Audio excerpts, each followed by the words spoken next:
మనసార దర్శనం చేస్తూ ఆయన పాదముల మీద ఒక్క మారేడు దళం వేస్తే చాలు, పరమ సంతోషాన్ని పొందుతాడు. ఆయన కానిది, ఆయన ఇవ్వనిది లోకంలో ఏముంది కనుక ఆ విచార శర్మ యొక్క అపారమైనటువంటి భక్తికి పరవశించినటువంటి శంకరుడు పార్వతీ సహితుడై వృషభవాహనారూఢుడై భూమి మీదకి దిగాడు. దిగి ప్రత్యక్షమయ్యాడు. వెంటనే విచార శర్మ లేచాడు, స్తోత్రం చేశాడు. అడగకుండా పరమశివుడు వరమిచ్చాడు. ఇక నుంచి నా గణములలో ఒక గణానికి నిన్ను అధిపతిని చేస్తున్నాను, నీ పేరు చండీశ్వరుడు అని పిలుస్తారు. ఈశ్వర శబ్దంతో పిలవబడతావు. నంది ఎలా నందీశ్వరుడు అనిపించుకున్నాడో నువ్వు చండీశ్వరుడు అనిపించుకుంటావు. నీవు ఎప్పుడూ నా దగ్గర ఉంటావు.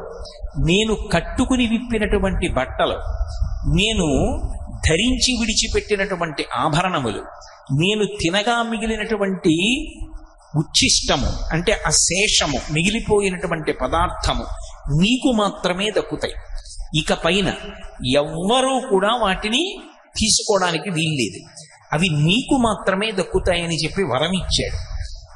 అందుకే ప్రతి శివాలయంలోనూ ఉత్తర దిక్కున చండీశ్వర స్థానం ఉంటుంది. చిన్న గుడి ఉంటుంది. అందులో చండీశ్వరుడు ఎప్పుడు యోగనిష్టలో ఉంటాడు.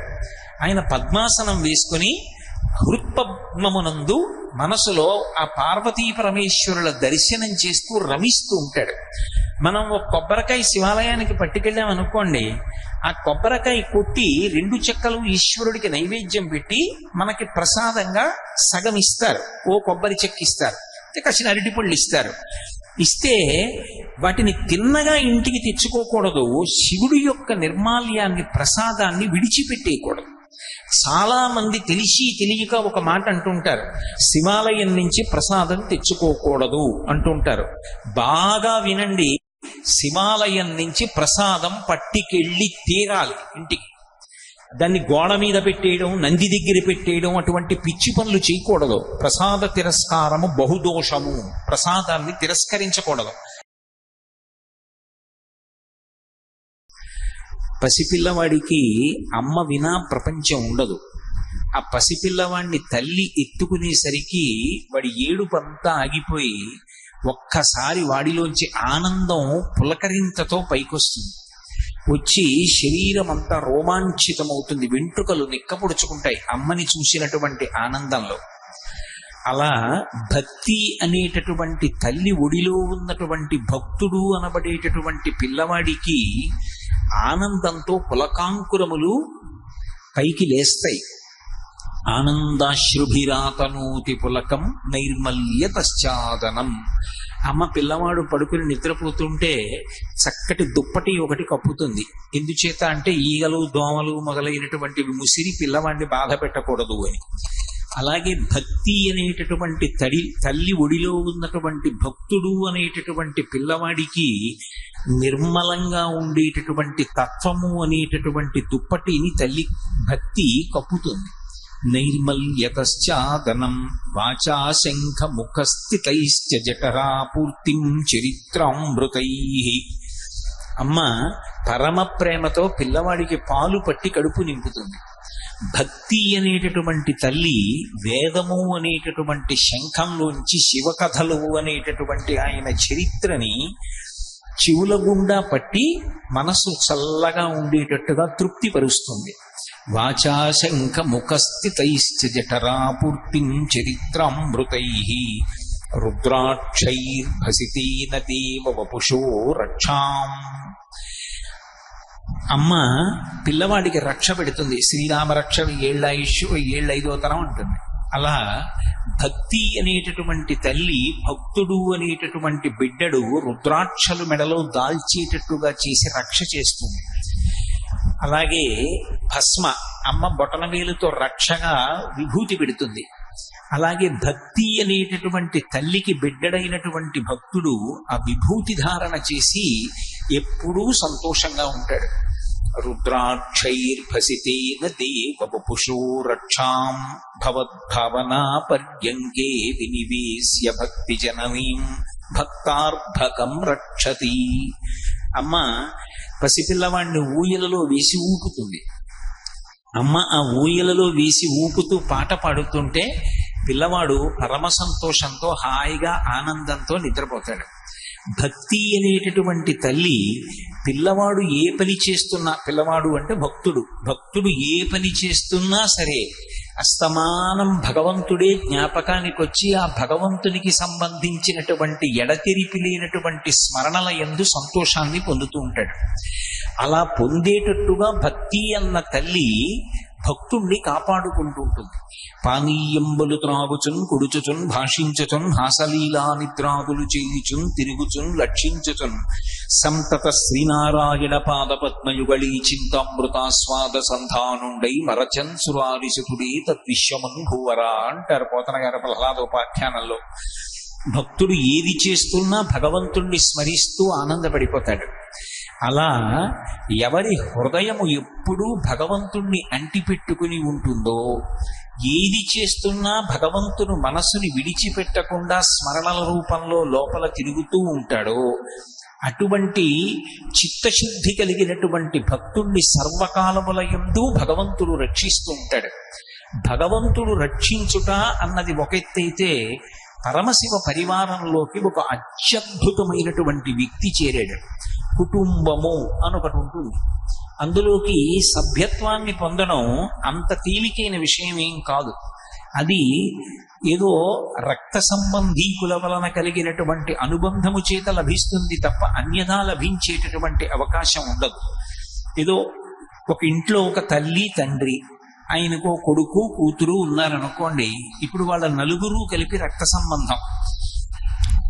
ఆయన భార్య, ఆయనకి పుట్టినటువంటి కొడుకు కూతురు. ఇప్పుడు ఆ కుటుంబంలోకి సభ్యత్వం కావాలంటే వాళ్ళ అబ్బాయిని వివాహం చేసుకున్నటువంటి కోడలు ఆ ఇంట్లో సభ్యత్వాన్ని పొందుతుంది. ఆ అమ్మాయిని ఎవరికిచ్చారో ఆ అల్లుడు సభ్యత్వాన్ని పొందుతాడు. మిగిలిన వాళ్ళు కోడల్లాంటి వాళ్ళు, కూతురులాంటి వాళ్ళు అంటాం తప్ప వాళ్ళు కూతురు కోడలు నిజంగా అయ్యే అవకాశం ఉంటుందా? ఉండదు. కుటుంబంలో సభ్యత్వం ఏర్పడదు. కానీ ఒక్క కారణం చేత ఏర్పడుతుంది. గురుస్థానంలో కూర్చున్నటువంటి వ్యక్తి ఉంటాడే, గురువు గారు అని పిలిపించుకున్నటువంటి వ్యక్తి, ఆయన్ని త్రికరణ శుద్ధిగా ఆయన మా గురువు గారు అని నమ్మకం పెట్టుకున్నటువంటి వ్యక్తి వయసుతో సంబంధం లేకుండా ఎవరు గురువై ఉన్నాడో ఆ గురువుకి శిష్యుడు, గురువు కన్నా వయసులో పెద్దవాడైనా అనుబంధం రీత్యా కొడుకు అవుతాడు. అందుకే కడుపున పుట్టిన కొడుకు శరీర సంబంధం ఉన్నవాడు ఒక్కడే ఉండొచ్చు. కానీ గురుస్థానంలో కూర్చున్న వాడికి కొడుకులకు లోటు ఏమిటి? అందరూ కొడుకులే. ఎంతమంది ఆ గురువు గారి మీద ఆ గురి పెట్టుకుని ఉన్నారో వాళ్ళందరూ కొడుకులే. వాళ్ళ భార్యలందరూ కోడళ్లే. ఒక్క గురువు గారి దగ్గరికి వచ్చేటప్పటికి మాత్రమే ఈ మినహాయింపు, మిగిలిన చోట్ల మినహాయింపు ఉండదు. అలా కుటుంబంలో సభ్యత్వం లభించదు. కానీ జగద్వైఖరికి భిన్నంగా పరమశివుడు ఒక అద్భుతమైనటువంటి స్థితిని కల్పించాడు ఒక వ్యక్తికి. అది ఎవరికి? మర్త్యలోకంలో పుట్టినటువంటి వ్యక్తి. మర్త్యలోకము అంటే ఇప్పుడు మనం ఉన్న లోకం. పుట్టినటువంటి వాడు గిట్టక తప్పదు, మరణించాలి. కానీ మరణించవలసినటువంటి అవసరం లేకుండా అటువంటి వ్యక్తిని జరామరణములకు అతీతుణ్ణి చెయ్యడమే కాకుండా తన కుటుంబంలో సభ్యుణ్ణి చేసుకున్నాడు. సభ్యుణ్ణి చేసుకుని విడిచిపెట్టలేదు. సహజముగా అధికారము అని ఒక మాట ఉంటుంది. ఇంటి యజమాని అన్నం తిన్నాడు అనుకోండి, అన్నం తినగా మిగిలినటువంటి ఉచ్ఛిష్టం, ఒకవేళ పాత్రలో కొంత పదార్థం మిగిలిపోతే, అంటే మీకు ఇంకా బాగా అర్థమయ్యేట్టు చెప్పాలి అంటే, నేను ఒక ఆకు వేసుకుని అన్నం తిన్నాను అనుకోండి, నేను భోజనం చేసినప్పుడు కొంత పదార్థం మిగిలిపోయింది అనుకోండి, ఏదో కొద్దిగా ఓ అప్పం ముక్క, ఓ అట్టు ముక్క, ఏదో గారె ముక్క అవి వదిలిపెట్టేశాను అనుకోండి, తదుచ్ఛిష్టాన్ని అంటే ఆ మిగిలిపోయినటువంటి పదార్థాన్ని తినడానికి సహజముగా అధికారం ఎవరికి ఉంటుంది అంటే ఒక్క భార్యకే ఉంటుంది. అది తిరుగులేని అధికారం. అదేమిటి, ఆవిడికి అలా ఉండడం ఏమిటి అధికారం మాకుండదా అంటే ఎవ్వరికీ ఉండదు. అది ఆమె యొక్క హక్కు. అందుకే భర్త భోజనం చేసినటువంటి విస్తట్లోనే భార్య కూడా భోజనం చేస్తుంటుంది. పూర్వం ఈ సంప్రదాయం ఉండేది. మా తరానికి ముందు తరం వరకు కూడా మా నాన్నగారు భోజనం చేసి చేయి కడుక్కొని ఉత్తరాపోసనం బట్టి లేచిపోతే ఆ విస్తట్లోనే మా అమ్మగారు భోజనం చేస్తుండేవారు. అలా ఉండేది సంప్రదాయం పూర్వం. కాబట్టి భర్త యొక్క ఉచ్ఛిష్టాన్ని, అంటే ఆ పాత్రలో విస్తట్లో మిగిలిపోయినటువంటి ఎంగిలి తినేటటువంటి అధికారం ఎవరికి ఉంటుంది అంటే భార్యకు ఉంటుంది. కానీ శంకరుడు ఆశ్చర్యకరమైనటువంటి నిర్ణయం చేశాడు. అలా తినే అధికారం పార్వతీదేవికి ఒక్కదానికే ఉంటుంది. కానీ పార్వతీదేవి నుంచి కూడా ఆ అధికారాన్ని ఉపసంహారం చేసి ఇటువంటి అధికారాన్ని నేను కుమారుడితో సమానమైనటువంటి స్థాయినిచ్చి ఇదిగో ఈ భక్తుడికి కట్టపెడుతున్నానని ఒక భక్తుడికి కట్టపెట్టాడు. ఇది అసాధారణమైనటువంటి స్థితి. అది ఎవరికి? మర్త్యలోకంలో ఈ భూమి మీద పుట్టినటువంటి ఒక పిల్లవాడికి అంత గొప్ప స్థితి ఇచ్చాడు. అందుకే ఏ శివాలయానికి వెళ్ళండి, ఉత్తర దిక్కున చండీశ్వరుడు ఉంటాడు. చండీశ్వరుడు మనలాగే ఈ భూమి మీద పుట్టినటువంటి సామాన్యమైనటువంటి మనుష్యుడు. ఆయన పుట్టినటువంటిది శాంగనల్లూరు అనబడేటటువంటి ఒక ఊరిలో జన్మించాడు. ఆ ఊరిలో ఎప్పుడూ వేదనాదం వినపడుతూ ఉండేది. నిరంతరం వేదమంత్రములను స్వరంతో చదువుతూ ఉండేవారు. అంతగా వేదం చదువుకున్నటువంటి విద్వాంసుల చేత వేదమునందు అత్యంత శ్రద్ధ కలిగినటువంటి బ్రాహ్మణ కుటుంబములతోటి అగ్రహారాలతోటి నిండిపోయినటువంటి ఊరు. అటువంటి ఊరిలో యచ్చదత్తనుడు అని ఒక బ్రాహ్మణుడు. ఆయనకి వేదం మీద అపారమైనటువంటి నమ్మకం. ఆ యచ్చదత్తనుడు అనబడేటటువంటి ఆయనకి ఒక కుమారుడు జన్మించాడు. ఆ పిల్లవాడి పేరు విచార శర్మ. ఆ విచార శర్మ చిన్నతనంలోనే యుక్తమైనటువంటి వయస్సులో ఉపనయనం పొందాడు. తండ్రి ఉపనయనం చేసి వేద విద్యాభ్యాసం కోసమని గురువు గారి దగ్గరికి పంపించాడు. చక్కగా వేదం అంతా చదువుకున్నాడు.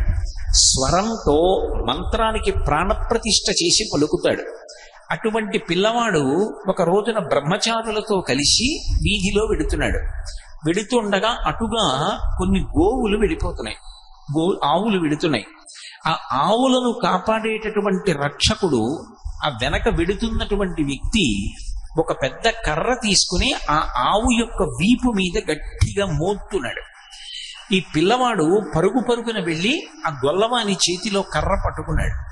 పట్టుకుని అన్నాడు, ఏమయ్యా గవా మంగీషు తిష్టంతి భువనాని చతుర్దశ అని సామెత. సామెత ఏమి? లోకోక్తి లేదా ఆర్యోక్తి, పెద్దల చేత చెప్పబడింది. అసలు ఈ 14 లోకములు దేని ఎందుంటాయి అంటే ఆవు యొక్క శరీరంలో ఉంటాయి. అంత పూజనీయమైనటువంటి ప్రాణి ఆవు. అటువంటి ఆవుని పట్టుకుని కర్ర పెట్టి కొడుతున్నావే, దీని చేత విశేషమైనటువంటి పాపాన్ని సంతరించుకోవట్లేదా? ఎందుకు కొడతావు? ఆవుని విడిచిపెట్టు. నీకు అసలు ఆవుని పోషించడం రాదు. ఆవుని ఎంత పవిత్రంగా చూడాలో, ఆవుని ఎలా కాపాడాలో, ఆవుకి ఎలా మేత పెట్టాలో నీకు తెలియలేదు. కాబట్టి నువ్వు విడిచిపెట్టేసేయి. ఇవాళ నుంచి ఈ గోవులన్నిటినీ కూడా నేను పొలానికి తీసుకెళ్లి కడుపు నిండా మేపి తీసుకొస్తానన్నాడు. అంతగా వేదం చదువుకున్నటువంటి ఆ పిల్లవాడు చేసినటువంటి అభ్యర్థనని తిరస్కరించలేక ఆ గొల్లవాడు ఆ ఆవుల మందని ఈ పిల్లవాడికి అప్పచెప్పాడు. పిల్లవాడు తండ్రి యొక్క అనుమతి తీసుకుని ప్రతిరోజు ఈ గోవులన్నింటినీ తీసుకెళ్లి పొలంలో మేపుతూ ఉండేవాడు. ఆవులు మేస్తూ ఉండేవి, ఈమెమో వేదమంత్రాలన్నింటినీ ఆమ్నాయం చేస్తూ ఉండేవాడు. ఆ ఆవులు ఎంతో ప్రీతి చెందాయి.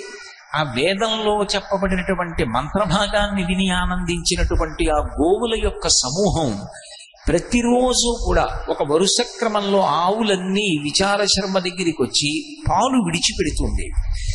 ఆవు పాలు నిష్కారణంగా పోవడం ఎందుకు అని ఈ పిల్లవాడు కొన్ని కుండలు తీసుకొచ్చి అక్కడ పెడితే ఒక్కొక్క ఆవు వచ్చి దాని పొదుగు కుండ మీదకి వచ్చేటట్టుగా నిలబడి శిరములలోంచి తమంత తాముగా పాలు స్రవించి కుండలు నింపి వెళ్ళిపోతుండేవి. ఈ పిల్లవాడు ఈ పాలన్నింటినీ కూడా తీసుకెళ్లి ఒక చోట పెట్టి ఆ ఇసుకలోనే ఒక దేవాలయం కట్టేవాడు. ఇసుకలో దేవాలయం కట్టడం మీరు చూసి ఉంటారు. ఇక్కడే ఏలూరు పక్కనే తమ్మిలేరు అని చెప్పి ఒక ఏరు ఉంది. చిన్నప్పుడు మేమందరం ఆ ఏట్లో ఆడుకున్న వాళ్ళమే. పాదం అందులో పెట్టి దాని మీద తడి ఇసుక వేసి గట్టిగా నొక్కితే అది ఏదో ఒక ఇల్లు కట్టినట్టుగా ఏర్పడుతుంది. ఒడుపుగా ఎక్కువ కదపకుండా మెల్లిగా పాదాన్ని వెనక్కి లాగేస్తే చిన్న గుహలా ఏర్పడుతుంది. అందులో మెల్లిగా దానికి అటు ఇటు అంటుకున్న ముద్దల్లాంటి ఇసుక తీసేసి ఒడుపుగా చెయ్యి పెట్టి ఆ చేతితో ఇసుకంతా కొంచెం లాగేసి కొద్దిగా తడి ఇసుక తీసి మధ్యలో చిన్న వేదికలా నిర్మాణం చేసి మందార పువ్వులు ఉంటాయి. ఆ మందార పువ్వు రేఖలు విప్పేస్తే మధ్యలో దాని దుడ్డు ఉంటుంది. ఆ దుడ్డు లోపల తెల్లగా శివలింగాకృతిలో ఒక చిన్న పలుకు ఉంటుంది. ఆ పలుకు తీసి జిగురుగా ఉంటుంది. ఆ వేదిక మీద ఆ శివలింగాకృతిలో ఉండేటటువంటి పలుకు ఉంచి దానికి చుట్టూ తడి ఇసుకతోటి గోడలు కట్టి ఓ చీపురు పుల్ల పెట్టి దానికి ఓ కాగితం పెట్టి ధ్వజస్తంభం అని చెప్పి చిన్నప్పుడు ఆడుకుంటూ ఉండేవాళ్ళం. ఇదే తమిళేట్లో ఆడుకునేవాళ్ళం. నాతో ఆడుకున్న స్నేహితులు కూడా ఉన్నారు ఈ సభలో. కాబట్టి అది పెద్ద విశేషం కాదు. ఏటి ఒడ్డున ఉన్నవాళ్ళు, నదీ తీరంలో ఉన్నవాళ్ళు, సముద్రపు ఒడ్డున ఆడుకునేవాళ్ళు ఇటువంటివి చేస్తూ ఉంటారు. విచార శర్మ ప్రతిరోజు అలా ఒక దేవాలయాన్ని నిర్మాణం చేసేవాడు. అక్కడ కుండలు పెడితే ఆవులు తీసుకొచ్చి పాలు విడిచిపెట్టేవి. సైకత లింగం చేసేవాడు. ఇసుకతో శివలింగాన్ని చేసి మైమరచిపోయి పరమానందంతో, నేను ఉపన్యాసం ప్రారంభించినప్పుడు శంకర భగవత్పాదుల యొక్క శ్లోకాన్ని ఉటంకించానే, ఆనందాశ్రుభిరాతనూతి పులకం నైర్మల్యతశ్చాదనం వాచా శంఖ ముఖస్థితైశ్చ జఠరాపూర్తిం చరిత్రామృతైః రుద్రాక్షైర్భసితేన దేవ వపుషో రక్షాం భవద్భావనాపర్యంకే వినివేశ్య భక్తి జననీం భక్తార్భకం రక్షతి. పరమభక్తితో ఆ పాలు చేత్తో పట్టుకొని వేదమంత్రాలు చదువుతూ అక్కడ ఉన్నటువంటి సైకత లింగంలో పరమశివుణ్ణి దర్శనం చేస్తుండేవాడు.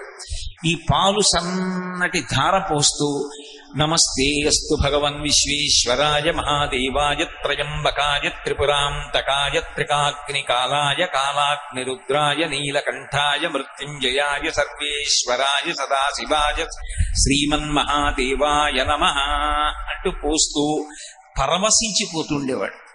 ఈ స్వరంతో కూడుకున్న వేదమంత్రాలన్నీ వింటూ ఆవులన్నీ మేత మేస్తుండేవి. ఇలా కొంతకాలం అయిపోయింది. ఎవరో అసలు దానిలో ఉన్నటువంటి వైభవాన్ని తెలుసుకోలేని నా వంటి అమాయకుడు ఒకడు ఆ దారిన వెళ్ళిపోతున్నాడు. వెళ్ళిపోతూ చూశాడు, అయ్యయ్యో ఈ పిల్లవాడు ఆవుల పాలన్నీ పితికి తీసుకొచ్చి కుండల్లో పెడుతున్నాడు, వీటిని మట్టిలో పోసేస్తున్నాడు. ఇలా పాలు పితకకుండా ఉంటే తమంత తాముగా ఆవులు విడిచిపెట్టాయని ఆ అమాయకుడు అనుకోలేదు. ఈ పిల్లవాడు పితికి తెచ్చాడు అనుకున్నాడు. ఇలా ఈ ఆవుల పాలు పితికి తేకుండా ఉంటే ఈ పాలన్నీ కూడా యజమానులకు దక్కేవి. సాయంకాలం ఇంటికి వెళ్ళిన తర్వాత యజమానులు పాలు పితుక్కునేవారు. ఎంత నష్టం జరుగుతోంది పిల్లవాడి వల్ల అని వెళ్ళి యజమానులకు చెప్పాడు.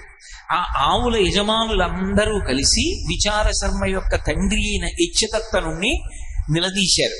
మీ కుమారుడు ఆవుల్ని రక్షిస్తానని తీసుకెళ్లి గోవుల యొక్క పాలు తీసి మట్టిలో పోసేస్తున్నట్ట, దానివల్ల పాలన్నీ నిరర్ధకమైపోతున్నాయి, కాబట్టి నీ కొడుకుని నువ్వు నిగ్రహించవలసింది అన్నారు.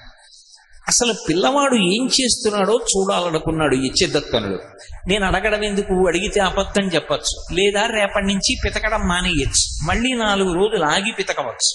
కాబట్టి తప్పు చేస్తుండగా పిల్లాడిని పట్టుకుంటే మందలించడం చాలా తేలిక అని ఈ పిల్లవాడు విచార శర్మ బయలుదేరడానికి ముందే తండ్రి ఇచ్చదత్తనుడు బయలుదేరి ఒక చెట్టు ఎక్కి చెట్టు కొమ్మలలో కూర్చున్నాడు. కూర్చుని ఉండగా ఈ పిల్లవాడు ఆవులు అన్నీ అక్కడ మెయ్యడానికి విడిచిపెట్టాడు. అక్కడ చక్కగా ఇసుకలో ఒక పెద్ద దేవాలయాన్ని నిర్మాణం చేశాడు.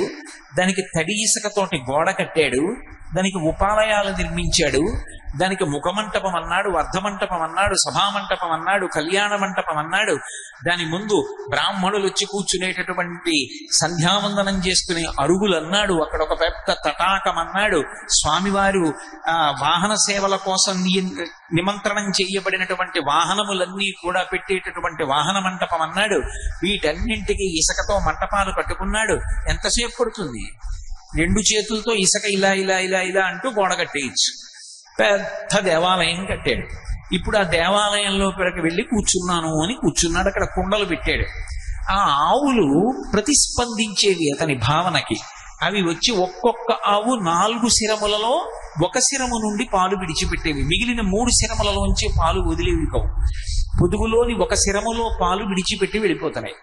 కుండల నిండా పాలు వచ్చాయి. ఇప్పుడు ఆ పాలు అక్కడ పెట్టుకున్నాడు. రుద్రమంత్రాలతో పరమశివుడికి అభిషేకం మొదలుపెట్టాడు.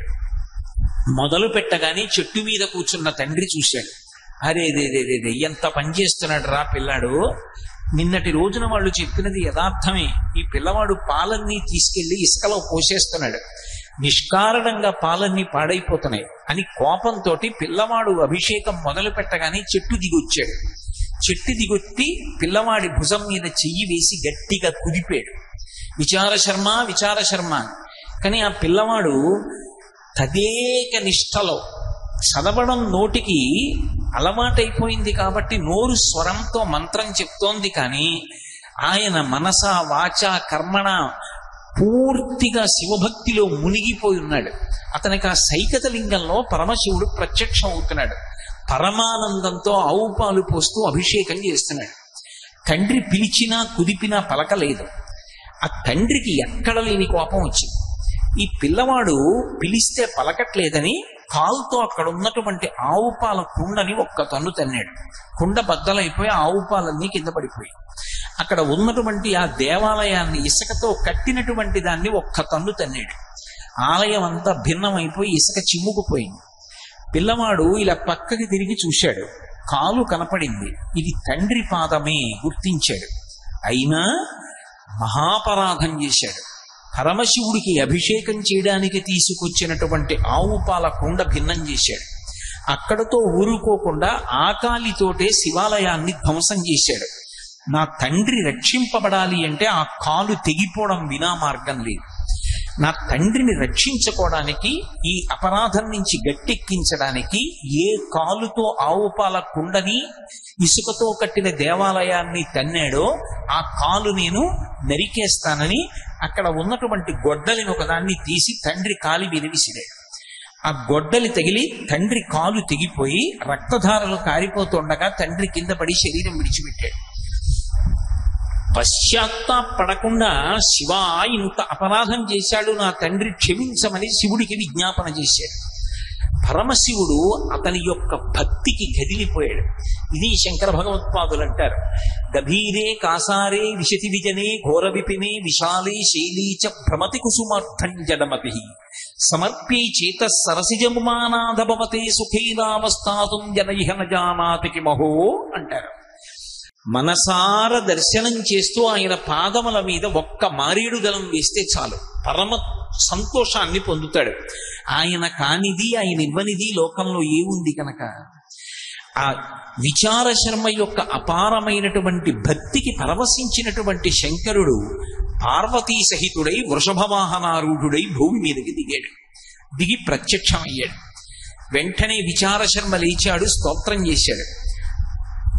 అడగకుండా పరమశివుడు వరమిచ్చాడు. ఇక నుంచి నా గణములలో ఒక గణానికి నిన్ను అధిపతిని చేస్తున్నాను, నీ పేరు చండీశ్వరుడు అని పిలుస్తారు. ఈశ్వర శబ్దంతో పిలవబడతావు. నంది ఎలా నందీశ్వరుడు అనిపించుకున్నాడో నువ్వు చండీశ్వరుడు అనిపించుకుంటావు. నీవు ఎప్పుడూ నా దగ్గర ఉంటావు. నేను కట్టుకుని విప్పినటువంటి బట్టలు, నేను ధరించి విడిచిపెట్టినటువంటి ఆభరణములు, నేను తినగా మిగిలినటువంటి ఉచ్ఛిష్టము అంటే అశేషము మిగిలిపోయినటువంటి పదార్థము నీకు మాత్రమే దక్కుతాయి. ఇక పైన ఎవ్వరూ కూడా వాటిని తీసుకోవడానికి వీల్లేదు, అవి నీకు మాత్రమే దక్కుతాయని చెప్పి వరం ఇచ్చాడు. అందుకే ప్రతి శివాలయంలోనూ ఉత్తర దిక్కున చండీశ్వర స్థానం ఉంటుంది. చిన్న గుడి ఉంటుంది. అందులో చండీశ్వరుడు ఎప్పుడు యోగనిష్టలో ఉంటాడు. ఆయన పద్మాసనం వేసుకుని హృత్పద్మమునందు మనసులో ఆ పార్వతీ పరమేశ్వరుల దర్శనం చేస్తూ రమిస్తూ ఉంటాడు. మనం ఒక కొబ్బరికాయ శివాలయానికి పట్టుకెళ్ళాం అనుకోండి, ఆ కొబ్బరికాయ కొట్టి 2 చెక్కలు ఈశ్వరుడికి నైవేద్యం పెట్టి మనకి ప్రసాదంగా సగం ఇస్తారు. ఓ కొబ్బరి చెక్క ఇస్తారు, కాసిన అరటిపళ్ళు ఇస్తారు. ఇస్తే వాటిని తిన్నగా ఇంటికి తెచ్చుకోకూడదు. శివుడి యొక్క నిర్మాల్యాన్ని, ప్రసాదాన్ని విడిచిపెట్టేయకూడదు. చాలా మంది తెలిసి తెలియక ఒక మాట అంటుంటారు, శివాలయం నుంచి ప్రసాదం తెచ్చుకోకూడదు అంటుంటారు. బాగా వినండి, శివాలయం నుంచి ప్రసాదం పట్టికెళ్ళి తీరాలి ఇంటికి. దాన్ని గోడ మీద పెట్టేయడం, నంది దగ్గర పెట్టేయడం అటువంటి పిచ్చి పనులు చేయకూడదు. ప్రసాద తిరస్కారము బహుదోషము, ప్రసాదాన్ని తిరస్కరించకూడదు. అందుకే అన్నవరం సత్యనారాయణ స్వామి కథలో ప్రసాదాన్ని తీసుకోకుండా ఆ పిల్ల భర్తని చూడ్డానికి వెళితే పడవ మునిగిపోతుంది. ఒక కథలో ఏమిటి, ప్రసాదం తినకపోతే పడవలో ముంచేసేటంతటి పైశాచికవాదా పరమేశ్వరుడు? అంత పైశాచిక మనస్తత్వం ఉన్నవాడా? కాదు. ప్రసాదము అంటే అనుగ్రహము, ఈశ్వరానుగ్రహము ప్రసాదం రూపంలో లోపలికి వెళ్ళి అందులో 6వ వంతు మనస్సుగా మారి మనకున్నటువంటి సమస్యలకి కావలసినటువంటి పరిష్కారం అదే మనసులో బుద్ధి నిర్ణయించి ప్రచోదనం చేస్తుంది. ఆ ప్రసాదం లోపలికెడితే సమస్యకి పరిష్కారం లోపల పుడుతుంది. అలా ఆ ప్రసాదము ఈశ్వరానుగ్రహము కనుక ఎవరు ప్రసాదమును తిరస్కరించాడో వాడు ఈశ్వరుడి యొక్క అనుగ్రహాన్ని తిరస్కరించినట్లు లెక్క. ఈశ్వరానుగ్రహాన్ని తిరస్కరిస్తూ వెళితే ఈశ్వరుడి యొక్క ఆగ్రహమునకు గురవుతాం. అందుకే శివాలయంలో కూడా ప్రసాదాన్ని తిరస్కరించకూడదు. కానీ శివాలయంలో ప్రసాదం ఇచ్చినప్పుడు అది ఒక మారేడు దళమో ఒక పువ్వు అనుకోండి, అది పట్టుకుని చండీశ్వర స్థానం దగ్గరికి వెళ్ళాలి. వెళ్ళి ఆయన దగ్గరికి వెళ్ళి కొంతమంది చప్పట్లు కొడుతూ ఉంటారు. ఎందుకండి కొట్టారు అన్నారు అనుకోండి, ఆయనకి చెవుడండి అందుకని అలా కొడితే తప్ప ఆయన వినడంటారు. చాలా పొరపాటు. ఆయనకి చెవుడు మూగ అటువంటివి ఏం లేవు. ఆయన మహానుభావుడు, యోగనిష్టలో ఉంటాడు. ఎప్పుడు హృత్పద్మమునందు పార్వతీ పరమేశ్వరుల దర్శనం చేస్తూ కన్నులు మూసుకుని ఉంటాడు. ఆయన దగ్గరికి వెళ్ళి చిటిక వెయ్యాలి. అందుకే చిటికల చండీశ్వరుడు అంటారు. ఇలా చిటిక వేశాననుకోండి ఆయన కళ్ళు విప్పుతాడు. ఇలా ఎందుకు రానా తపస్సు భగ్నం చేశావు, ఎందుకు చిటిక వేశావు అని ఇలా కళ్ళు విప్పుతాడు.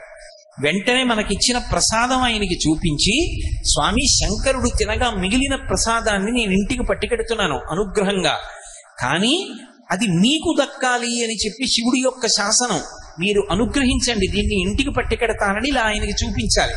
చూపిస్తే ఆయన చూసి శుభం భూయా పట్టుకెళ్ళంటాడు. అప్పుడు ఆ ప్రసాదాన్ని ఇంటికి తెచ్చుకోవాలి. శివాలయంలో ప్రసాదాన్ని తెచ్చుకునేటటువంటి విధానం అది. అలా తెచ్చుకోవాలి. అంతేకాని అది మారేడు దళం లాంటిది అనుకోండి, శ్రీశైలం లాంటి క్షేత్రాల్లో అయితే ఒక మారేడు దళం అయితే దాన్ని నోట్లో వేసుకుని నవిలి మింగేస్తారు. కానీ ఇన్ని మారేడు దళాలు ఇచ్చారనుకోండి, ఏం చెయ్యాలి? నంది మీద పెట్టకూడదు. బాగా జ్ఞాపకం ఉంచుకోండి ఈ మాట. శివ నిర్మాల్యమునకు ఒక పెద్ద విశేషం ఉంది. శివ నిర్మాల్యము అంటే శివుడికి పూజించినటువంటి పదార్థం నేల మీద పడి ఉండగా తొక్కినా, దాన్ని దాటినా పూర్వజన్మలలో చేసుకున్న పుణ్యం, ఇప్పటి వరకు చేసుకున్నటువంటి పుణ్యం పోతాయి. అందుకే ఎవరు నందీశ్వరుడి మీద అలా పెట్టేస్తారో వాళ్ళ వల్ల పోతూ ఉంటుంది ఇతరులకు పుణ్యం. ఎందుకని వాడు నంది మీద పెట్టి వెళ్ళిపోతాడు. గాలి ఇసింది, ఆ మారేడు దళాలు కింద పడిపోయినటువంటి మారేడు దళాన్ని వెనక వెళ్ళిన వాడు తొక్కాడు. ఇప్పుడు ఆ పాపం ఎవరిది? ఇద్దరికీ వస్తుంది. కానీ ప్రధానంగా పాపం ఎవరిది? నందీశ్వరుడి మీద పెట్టిన వాడికి. నందీశ్వరుడి మీద పెట్టకూడదు. అతిభక్తి అన్న పేరుతోటి అఘాయిత్య పనులు చేయకూడదు. కొంతమంది తీసుకెళ్లి శివాలయంలో ఓ అరటిపండు ఇచ్చారనుకోండి, ఓ ముక్క తీసి నందీశ్వరుడి యొక్క ఆ మూతికి రాసేసి వెళ్ళిపోతారు. అక్కడి నుంచి ఇంతంత ఈగలు బయలుదేరి ఆయన నోటి చుట్టూ ముక్కుల్లోకి వెడుతుంటాయి. ఆయన నిరంతరము శివదర్శనం చేస్తుంటాడు. ఆయనకి అది ధ్యానభంగం కల్పిస్తుందా, కల్పించదా? ఒక ఆలయంలోకి వెళ్ళాము అంటే ఆలయం యొక్క మర్యాదని పాటించాలి. ఆలయం ఒక్కరికి సంబంధించినది కాదు. దేవాలయం అనేటటువంటిది అందరి ఆత్మోద్ధరణకు సంబంధించినటువంటి విషయం. ఆలయం విషయంలో అందరూ సంతోషపడేటట్టు, అందరూ ఉద్ధరణ పొందేటట్టు ప్రవర్తించాలి తప్ప ఆలయ వ్యవస్థ యొక్క పవిత్రత పాడయ్యేటట్టుగా ఏ ఒక్కరూ ప్రవర్తించడానికి అధికారము పొంది ఉండరు. అందుకే నంది మీద పెట్టకూడదు ఎప్పుడు నిర్మాల్యాన్ని. చండీశ్వరుడి దగ్గరికి వెళ్ళి చూపించాలి. అది ఇన్ని మారేడు దళాలో ఇన్ని విడి పువ్వులో ఇచ్చారనుకోండి, ఆ చండీశ్వరుడి దగ్గర విడిచిపెట్టి, స్వామి నేను కళ్ళకద్దుకుని తల మీద పెట్టుకుని వెడుతున్నాను, నాకు ప్రసాద స్వీకార ఫలితాన్ని అనుగ్రహించండి, ఈశ్వర ప్రసాదం స్వీకరించినట్లుగా నన్ను కాపాడండి అని అక్కడ పెట్టి వెళ్ళిపోవచ్చు. అదో కొబ్బరి చెక్కో అరటిపండు అనుకోండి, చక్కగా ఇంటికి పట్టుకెళ్ళి అందరూ సేవించవచ్చు తప్ప శివాలయంలో ప్రసాదం ఇంటికి తీసుకెళ్ళకూడదు అనేటటువంటి మాట ఎక్కడా లేదు. దీనికి నేను ప్రమాణం ఒకటి చూపిస్తాను. శంకరాచార్యుల వారు సౌందర్యలహరిలో ఒక శ్లోకం చేశారు. అందులో ఒక నాటకీయ సన్నివేశాన్ని చూపిస్తూ చండీశ్వరుని యొక్క వైభవాన్ని వర్ణించారు. అందులో రణీజిత్వా దైత్యానపహృత శిరస్త్రైః కవచిభిః నివృత్యై చండాంశస్త్రిపురహర నిర్మాల్య విముఖైః విశాఖేంద్రోపేంద్రో అని ఆ శ్లోకం చేస్తూ ఆయన అంటారు, విలీయంతే మా తత్తవ వదన తాంబూల కబళాః అంటారు. ఒకానొకప్పుడు రాక్షసుల మీదకి యుద్ధానికి వెళ్ళారు దేవతలందరూ. దేవతలకి నాయకత్వం ఎవరు వహిస్తారు అంటే దేవతా సైన్యమునకు నాయకుడు సర్వసైన్యాధిపతి సుబ్రహ్మణ్యేశ్వర స్వామి వారు. అందుకని సుబ్రహ్మణ్యుడిది నాయకత్వం. ఆయన నాయకత్వంలో వెళ్ళినప్పుడు రాక్షసుల్ని చంపడానికి ఆయన ఉపయోగించేటటువంటి ఆయుధం శూలం. ఆ శూలంకి పేరు శక్తి. అందుకే ఇప్పటికీ ద్రవిడ దేశంలో శక్తివేల్ అని పేరు పెట్టుకుంటారు. వేల్ అంటే ఆయుధం, వేలాయుధన్ అని వాళ్ళు పేరు కూడా పెట్టుకుంటారు. ఆ సుబ్రహ్మణ్యుడి చేతిలో ఉన్నటువంటి శూలమే పేరుగా ఉంటారు వాళ్ళు. అటువంటి ఆయుధం అమ్మవారి యొక్క స్వరూపం అది. ఇప్పుడు ఈ ఆయుధాన్ని పట్టుకుని సుబ్రహ్మణ్యేశ్వర స్వామి వారు రాక్షసులందరినీ సంహరించి దేవతలకి జయాన్ని సాధించారు. దేవతలకి ఉపద్రవం వస్తే దేవతలకు అందరికీ కూడా పరిపాలకుడు ఇంద్రుడు. ఇంద్రుడికి తమ్ముడు ఉపేంద్రుడు. ఉపేంద్రుడు అంటే వామనమూర్తి. వామనమూర్తిగా వచ్చిన వారు శ్రీ మహావిష్ణువు. వీళ్ళు ముగ్గురు ఎప్పుడూ కూడా దేవతా సైన్యాల్ని రక్షించి రాక్షసుల్ని పరిమారుస్తుంటారు. అందుకే విశాఖేంద్రోపేంద్రో శిశి విశిత కర్పూర శకలాహ అన్నారు. వీళ్ళు ముగ్గురు రాక్షసుల మీదకి యుద్ధానికి వెళ్ళారు. యుద్ధంలో గెలిచారు. పరిగెత్తుకుంటూ వచ్చారు. ఎవరికి చెప్పాలి ఈ వార్త? తల్లిదండ్రులు ఇద్దరు పార్వతీ పరమేశ్వరులు పరిగెత్తుకుంటూ ఇంటికి వచ్చారు. ఆ వచ్చి తొందరగా వెళ్ళి చెప్పాలి. ఆ గెలవడానికి కావలసిన శక్తి అంతా ఎక్కడి నుంచి వచ్చింది? ఆదిశక్తి అమ్మవారు. అమ్మవారి నుంచి వచ్చింది. అమ్మవారి దగ్గరికి పరిగెత్తుకెళ్ళి చెప్పాలి, అమ్మ నీ అనుగ్రహంతో గెలిచాను రాక్షసుల్ని అని చెప్పాలి. అమ్మ దగ్గరికి పరిగెత్తుకెళ్ళాలంటే రణీజిత్వా దైత్యానపహృత శిరస్త్రైః కవచిభిః. వాళ్ళు శిరస్త్రాణాలు పెట్టుకున్నారు. శిరస్త్రాణాలంటే మీకు తేలిగ్గా అర్థం అవ్వాలంటే హెల్మెట్లు అనుకోండి. యుద్ధంలో వాడేటటువంటి శిరస్త్రాణం, శిరస్సును రక్షించుకోవడానికి పెట్టుకుంటారు, లోహంతో తయారు చేసినవి. అవి తీసి పక్కన పెట్టేశారు. కానీ కవచం విప్పుకోవాలంటే చాలా సమయం పడుతుంది. ఎందుకంటే అది చాలా గట్టి లోహంతో చేస్తారు. అదేమి మామూలు బట్టతో చేసింది కాదు. లోహంతో చేసి ఇనుము, ఉక్కు మొదలైన వాటితో చేసిన గుండీలు ఉంటాయి. వాటిని ఎంతో జాగ్రత్తగా అందులోకి పొదివి మిలితిప్పుతారు. అది విప్పుకోవాలి అంటే సహాయకుడి యొక్క పర్యవేక్షణలో ఒక సహాయకుడు సహాయం చేస్తుండగా జాగ్రత్తగా ఆ ఇనుము, ఉక్కుతో చేయబడినటువంటి గుండీలు విప్పి తిప్పుకుని పరమ బరువుగా ఉంటుంది. దాన్ని విప్పి ఒక చోట పెట్టాలి. అంతసేపు ఆగుదామంటే కుదరదు. ఎందుకని? గబగబా పరిగెత్తుకెళ్ళి అమ్మవారికి చెప్పాలి, అమ్మ మేము విజయం సాధించామని. అందుకోసమని వీళ్ళు ముగ్గురు ఏం చేశారంటే అమ్మవారి దగ్గరికి వెళ్ళాలనేటటువంటి త్వరలో ఆ తల మీద పెట్టుకున్నటువంటి కవచాన్ని తీసి పక్కన పెట్టారు. కానీ ఆ తల మీద పెట్టుకున్న శిరస్త్రాణం పక్కన పెట్టారు. కవచం మాత్రం విప్పుకోలేదు. విప్పుకుంటే ఆలస్యం అయిపోతుంది. గబగబా అమ్మ దగ్గరికి పరిగెడుతున్నారు. అమ్మ ఏం చేస్తోంది? తాంబూల చర్వణం చేస్తోంది. ఆవిడ తాంబూలం వేసుకొని నవ్వులుతోంది. అది పతివ్రతా లక్షణం. ఎవరైనా సరే భర్త గారు పొద్దున్న పూజ చేసినప్పుడు భగవంతునికి సమర్పించినటువంటి తాంబూలాన్ని ప్రతి సువాసిని కూడా, అంటే పసుపు కుంకాలు ఉన్నటువంటి ఆడవాళ్లు మధ్యాహ్నం వేళ ఆ తాంబూలాన్ని నవలాలి. ఆ తాంబూలాన్ని నవలడం అనేటటువంటి హక్కు ఎవరిది అంటే ఒక్క సువాసినికే ఉందా అధికారం.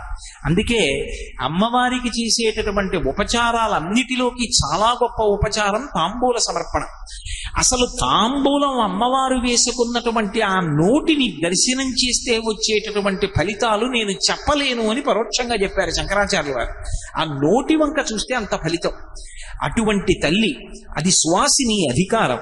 ఆమె నిత్యాయ త్రిగుణాత్మనే పురజితే కాత్యాయని శ్రేయసే సత్యాయాద్య కుటుంబిని మునిమన ప్రత్యక్ష చిన్మూర్తయే అంటారు శంకరులు. ఆది కుటుంబం, లోకమునంతటినీ కన్న తల్లి, ఆ బ్రహ్మకీట జనని. అందుకని ఆ తల్లి తాంబూలం వేసుకుని ఉంది. అందులో పచ్చకర్పూరపు చిన్న చిన్న కళికలు ఆమె నాలుక మీద ఉన్నాయి. ఈ ముగ్గురు పిల్లలు పరిగెత్తుకుంటూ లోపలికి వెడుతున్నప్పుడు అక్కడ భోజనం చేసినటువంటి విస్తరాకు ఒకటి కనపడింది. అరిటి ఆకు అనుకోండి, ఒక ఆకులో వడ్డించకూడదు, ఒక ఆకులో వడ్డించడం దోషం, 2 ఆకులు వేసి వడ్డించాలి. అందుకే మీరు ఎప్పుడైనా చూశారో లేదో, సంప్రదాయం తెలుసున్నటువంటి వాళ్ళ ఇంటికి వెడితే ఆకు వేసి, ఒకవేళ కింద ఆకు వేయకపోతే ఆకు చివరి భాగం తుంచి ఆకు కింద వేస్తారు. 2 ఆకులు వేయకుండా భోజనం పెట్టకూడదు. అందుకని వాళ్ళు అలా వెళ్ళిపోతున్నప్పుడు పరమేశ్వరుడు భోజనం చేసినటువంటి ఆకు కనపడింది, లేదా ఆకులు కనపడ్డాయి అనుకోండి. వాళ్ళు ఇలా చూశారు. ఆయన ఏదో కొన్ని పదార్థాలు తిన్నాడు, కొన్ని పదార్థాలు వదిలేశాడు. అవి ఎవరు వండినవి? సాక్షాత్ జగదంబ అన్నపూర్ణ వండినటువంటి పదార్థాలు భర్త కోసం. ఆ పదార్థముల యొక్క ఉచ్ఛిష్టం శేషం ఉంది. అవి మంచి సువాసనలు గుబాళిస్తూ ఉంటాయి. వీళ్ళు యుద్ధం చేసి వస్తున్నారు, ఎంత ఆకలి మీద ఉంటారు, అందులో పిల్లలు. ఇప్పుడు ఈ ముగ్గురు ఆకలితో అటు చూసి, నాన్నగారు తినగా మిగిలిన పదార్థం కాబట్టి మనం తినచ్చు అని వెళ్ళలేదు. ఎందుకు వెళ్ళలేదు అంటే, నివృత్యై చండాంశ త్రిపురహర నిర్మాల్య విముఖై, త్రిపురాసుర సంహారం చేసినటువంటి మహానుభావుడైనటువంటి శంకరుడు తన భార్య తన బిడ్డలు తినడానికి సహజంగా అధికారం ఉంటే కాదు అని చండీశ్వరుడికి ఇచ్చాడు అధికారం. నేను తినగా మిగిలిన పదార్థాన్ని ఓ చండీశ్వరుడా నువ్వు తినవచ్చు అని అధికారం ఇచ్చాడు, ఇంకెవరికి అధికారం లేదని. అందుకని ఒకవేళ ఇలా చూసి అబ్బా ఎంత బాగున్నాయో అన్నారనుకోండి, మనసుతో తిన్నట్టు. అందుకని వాళ్ళు అసలు దాని వంక చూడకుండా ఇలా తల తిప్పేసుకున్నారట. నివృత్యై చండాంశ త్రిపురహర నిర్మాల్య విముఖై విశాఖేంద్రోపేంద్రో శశి విశద కర్పూర శకలాః విలీయంతే మాతస్తవ వదన తాంబూల కబళాః. వాళ్ళు పరుగు పరుగున వెళ్ళి పార్వతీదేవి ఒక ఆసనం మీద కూర్చుని తాంబూల చర్వణం చేస్తూ ఉంటే పక్కకి వెళ్ళి కూర్చుని అమ్మవారి ముఖం వంక, అమ్మవారి యొక్క నోరు వంక, తాంబూలపు ఎర్రటి రంగు వంక, ఆ తాంబూలంలో ఉన్నటువంటి ఆ తెల్లటి కర్పూర కలికల వంక ఆశ్చర్యంగా ఇలా చూస్తూ ఉండిపోయారట. సరే, ఇప్పుడు నేను సౌందర్యలహరి చెప్పట్లేదు కాబట్టి ఆ శ్లోకం యొక్క వైభవం ఏమిటి అన్నదాన్ని స్పృశించను. కానీ ఒక్క విషయం చెప్తాను. శంకరాచార్యుల వారు కూడా చండీశ్వరుడికి తప్ప పరమశివుడి యొక్క నిర్మాల్యాన్ని తీసుకునేటటువంటి అధికారం వేరొకరికి లేదు అని నిర్ధారించడానికే నివృత్యై చండాంశ త్రిపురహర నిర్మాల్య విముఖై అన్నారు. అందుకే అవి చండీశ్వరుడికి చెందుతాయి కనుక మనం ఎప్పుడైనా శివాలయానికి వెడితే, మళ్ళీ మళ్ళీ చెప్తున్నాను ఈ మాట, ఓ కొబ్బరి చెక్క కానీ అరటిపండు కానీ ఏదైనా ప్రసాదం ఇస్తే శివాలయంలో ప్రసాదం ఇంటికి తీసుకెళ్లకూడదనేటటువంటి ధూర్త పాండిత్యంతో కూడుకున్న మాటలు చెప్పకూడదు. అది చండీశ్వరుడి దగ్గరికి తీసుకెళ్లి చిటిక వేసి ఆయనకి చూపించి ఆయన అనుగ్రహంతో ఆయన అనుమతితో వాటిని ఇంటికి తెచ్చుకోవాలి. తెచ్చుకుని తత్ప్రసాదాన్ని కుటుంబం అందరూ కూడా స్వీకరించాలి. కాబట్టి చండీశ్వరుడికి అంత గొప్ప అధికారం ఇచ్చాడు. అందుకే ఎక్కడ శివాలయం ఉన్నా సరే శివాలయంలో ఉత్తర దిక్కున చండీశ్వరుడు ఉంటాడు. నిర్మాల్యం అంతా కూడా ఉత్తర దిక్కుకు విసర్జించాలి, ఎందుకంటే చండీశ్వరుడి వైపుకి వెళ్ళిపోవాలి. అందుకే మీరు ఎప్పుడైనా శివాలయానికి వెడితే పానవట్టం ఎటువైపుకుందో అదే ఉత్తర దిక్కు అని గుర్తు. మహానుభావుడు దూర్జటి శ్రీకాళహస్తి మాహాత్మ్యం చేస్తూ ఒక మాట అంటాడు. ఉదయగ్రావము పానవట్టము అభిషేకో తత్ప్రవాహంబు వార్ధి ధరీధ్వాంతము ధూపధూమము జలదీప ప్రభారాశి కౌముది తారానిబహంబులద్భుత సుమంబులుగా తమోదూత సఖ్యతమై సీత గభస్తి బింబ శివలింగం ఒప్పే ప్రాచీదిశం అంటాడు. దేవతలు చేసినటువంటి అభిషేక జలాలన్నీ ఉత్తర దిక్కున సముద్రంగా పడిపోయాయి అంటాడు. శివ నిర్మాల్యం అంతా కూడా ఉత్తర దిక్కుకు విసర్జిస్తారు. పూజ మొదలు పెట్టగానే ఉత్తర దిక్కుగా నిర్మాల్యం తీస్తారు. కారణం ఏమిటంటే అది చండీశ్వరుడికి దక్కాలి అని. ఎవరైనా లోకంలో ఆ హక్కుని వేరొకరికి ఇచ్చేటటువంటి అధికారం లేదు. నేను భోజనం చేస్తే నేను భోజనం చేసినటువంటి పాత్రలో మిగిలినటువంటి పదార్థాన్ని నేను ఇవ్వకపోయినా సరే తినేటటువంటి అధికారం సహజంగా ఎవరిది అంటే నా ఇల్లాలి, నా భార్యది సహజమైన అధికారం. ఆమె నన్ను అడగక్కర్లేదు. నేను విడిచిపెట్టిన ఉచ్ఛిష్టాన్ని తాను తినచ్చు. కానీ ఒక్క శంకరుడు మాత్రం లోకములకన్నింటికీ అధినాయకుడైనప్పటికీ మాతాచ పార్వతీదేవి పితాదేవో మహేశ్వర అని లోకములకంతటికీ తండ్రి అయినప్పటికీ పార్వతీదేవికి సహజంగా ఉండవలసినటువంటి అధికారాన్ని కాదని తను తినగా మిగిలినటువంటి పదార్థాన్ని తినేటటువంటి అధికారాన్ని చండీశ్వరుడికి కట్టబెట్టి చండీశ్వరుణ్ణి తన కుటుంబంలో ఒక సభ్యుడిగా చేసుకున్నాడు. అంటే పరమశివుని యొక్క అనుగ్రహము, ఆయన ఔదార్యము ఎంత స్థాయిలో ఉంటుందో ఎవరు ఊహించలేరు. అందుకే శివుడికి ఒక నామం ఉంది, పటవే నమః అని. అంటే దానికి అర్థం ఏమిటంటే ఆయన ఏమి ఇవ్వగలడు అంటే ఆయన ఇది ఇవ్వగలడు అని చెప్పడం ఎవ్వరూ కూడా చెప్పలేనటువంటి స్థితి. ఆయన ఏదైనా ఇవ్వగలడు. ఒకానొకప్పుడు ఉపమన్యువుకి పాలసముద్రాన్ని సృష్టించి ఇచ్చాడు. మన్మధుణ్ణి 3వ కంటి మంటతో సంహారం చేశాడు. యమధర్మరాజు గారిని ఎడమకాలితో తన్ని పడగొట్టాడు. త్రిపురాసురుల్ని ఒక్క బాణంతో పడగొట్టాడు. గజాసురుణ్ణి త్రిశూలం మీద పెట్టి సంహారం చేశాడు. అనుగ్రహించి ఆ ఏనుగు యొక్క తోలు ఒలిచి కట్టుకున్నాడు. ఒకానొకప్పుడు వ్యాఘ్రాన్ని మునులు ప్రయోగిస్తే అవలీలగా ఎత్తి పైకెత్తి పట్టుకున్నాడు. ఆయన చెయ్యలేనటువంటి కృత్యములు లేవు. అతిమానుషిక అద్భుతమైనటువంటి చేష్టితములు. అందుకే శంకరుడి దగ్గరికి వెళ్ళి మనకేం కావాలి అన్నది అసలు మనం అడగక్కర్లేదు. ఒక్క నమస్కారం చేస్తే చాలు. శివుని శిరమున కాసిన్ని నీళ్లు చల్లి పత్తిరి సుమంత నెవ్వాడు పారవయిచు కామధేనువు వానింటి గాడి పశువు అల్ల సురశాఖ వానింటి మల్లె చెట్టు. ఇలా అభిషేకం చెయ్యక్కర్లేదుట. పట్టికెళ్ళి ఇలా నీళ్లు ఇలా చిమ్మాడు ఆయన మీద. ఓ మారేడు దళం పట్టుకెళ్ళి ఇలా విసిరి పారేశాడు. పరమ సంతోషపడిపోయి కామధేనువుని తీసుకొచ్చి వాడింట్లో ఆవుగా కట్టేసి కల్పవృక్షాన్ని తీసుకొచ్చి వాడింట్లో మల్లె చెట్టుగా పాతి పెడతాట. అంతటి అనుగ్రహప్రదాత, అంతటి దయాళు. కాబట్టే శంకరుడి పరివారంలోకి చేరడం కాదు, శంకరుడి యొక్క కుటుంబంలో సభ్యత్వాన్ని పొందగలిగాడు చండీశ్వరుడు. ఎవరు? మనలాగే పుట్టినటువంటి ఒక మర్త్యుడు, సామాన్యమైనటువంటి మానవుడు తదేక దృష్టితో పరమభక్తితో సైకతలింగానికి అభిషేకం చేసినటువంటి కారణం చేత శివాపరాధాన్ని క్షమించలేనటువంటి కరడు కట్టిన భక్తితో నిలబడినటువంటి కారణం చేత శివానుగ్రహాన్ని పొంది అంత స్థానాన్ని పొందాడు. అంటే శివ పరివారం గురించి తెలుసుకోవడం ఎందుకు అంటే 2 కారణముల చేత తెలుసుకుంటారు. ఒకటి, మనం చేసేటటువంటి దోషములుంటే దిద్దుకోవడానికి. ఒక శివాలయానికి వెళ్ళినప్పుడు ప్రసాదాన్ని ఎలా తీసుకోవాలి అన్నది ఎలా తెలుస్తుంది? చండీశ్వరుడి గాథ తెలుసుకుంటే తెలుస్తుంది. 2, శంకరుడు ఎంత ఉదార హృదయుడు, శంకరుడు దేన్నైనా ఎంత అవలీలగా ఇచ్చేస్తాడు. ఇది ఇవ్వడమా ఇది ఇవ్వకపోవడమా అనేటటువంటి అరమరిక లేనివాడు అన్న సత్యం ఆయన యొక్క పరివారానికి సంబంధించినటువంటి విశేషాన్ని తెలుసుకున్నప్పుడు అర్థం అవుతుంది. అంతటి మహానుభావుడు. అందుకే ప్రతి శివాలయంలో కూడా ఉత్తర దిక్కున చండీశ్వరుడు ఉంటాడు. చక్కగా చండీశ్వరుడికి నమస్కరించి చిటిక వేసి ఆయనకి ప్రసాదాన్ని చూపించి ఇంటికి పట్టుకెళ్ళి దాన్ని కుటుంబం అంతా స్వీకరించి పరమశివుని యొక్క పరిపూర్ణమైనటువంటి అనుగ్రహానికి పాత్రులు కావాలి. అలాగే శంకరుడి దగ్గర ద్వారపాలకులు ఉంటారు 2. వాళ్ళని నంది మహాకాళుడు అని పిలుస్తారు. నంది మహాకాళ. నంది అని నేను అన్నప్పుడు నిన్నటి రోజున మీతో నేను మనవి చేశానే నందీశ్వరుడు. ఆ నందీశ్వరుడు కాదు. పరమశివుని యొక్క ద్వారపాలకులైనటువంటి నంది మహాకాళులు ఇద్దరు వేరు. ఈ నంది మహాకాళులది కలిపి ఒక్కటే గాథ. ఆ నంది ఒకప్పుడు అవంతిపురంలో ఉండేవాడు. ఆయన జన్మతః వైశ్యుడు, కానీ అపారమైనటువంటి శివభక్తి తత్పరుడు. చాలా గొప్ప ద్రవ్యాన్ని ఆర్జించాడు.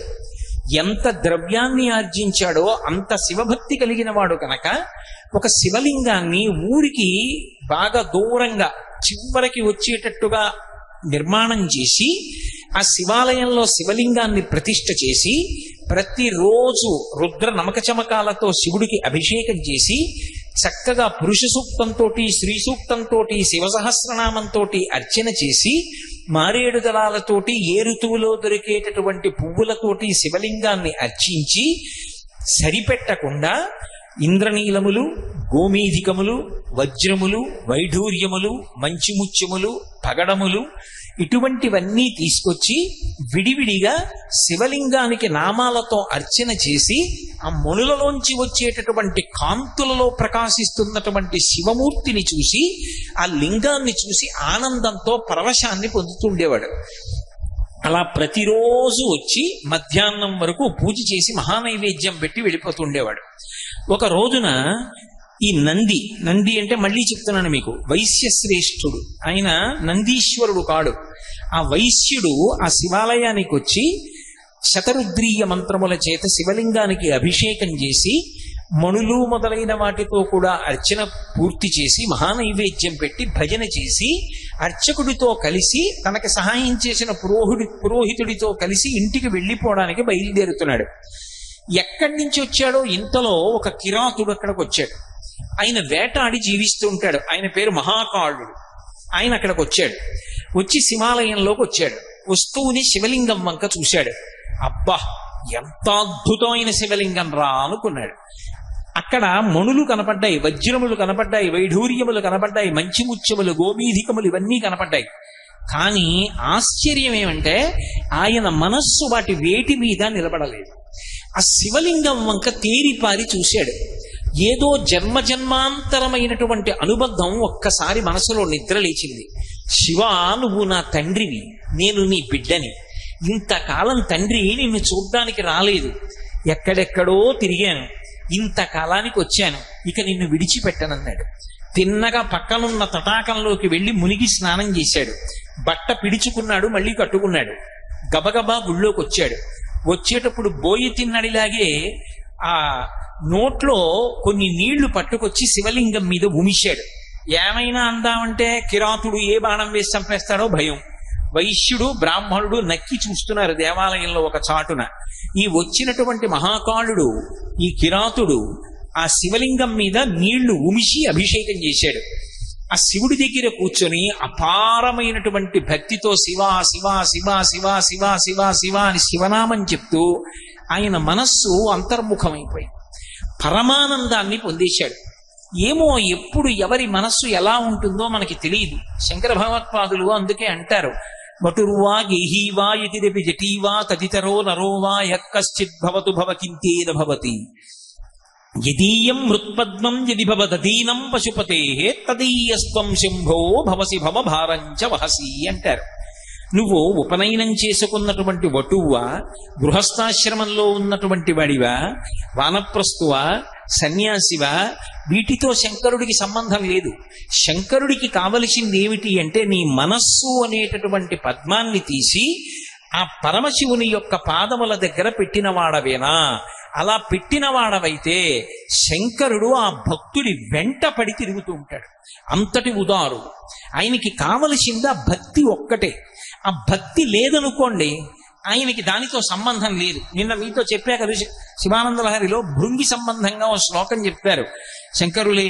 భృంగిచ్ఛా నటనోత్కటక్కరిమతగ్రాహీ స్ఫురన్మాధవాహ్లాదో నాదయుతో మహాసితవపు పంచేషు నాచాధృతః సత్పక్షస్సమనోవనీష సపన సాక్షాన్మదీయే మనోరాజీవే భ్రమరాదిపో విహరతాం శ్రీశైలవాసీ విభు అంటారు. హృదయం అనేటటువంటి పద్మంలో భక్తి అనేటటువంటి తేనె నిండుగా ఉంటే, అదిగో అక్కడ భ్రమరాంబ ఉంది. భ్రమరాంబ తుమ్మెద రూపంలో ఉంటుంది. తుమ్మెదకి మొగుడు, ఆయన కూడా గండు తుమ్మెద. వాళ్ళిద్దరూ కలిసి వచ్చి ఇక్కడ ఉన్నటువంటి భక్తి అన్న తేనె తాగడానికి ఎగురుతూ ఉంటారు. అసలు హృత్పద్మమునందు భక్తి అన్న తేనె లేదనుకోండి, ఆ తుమ్మెదలు ఎందుకు వస్తాయి? రావు.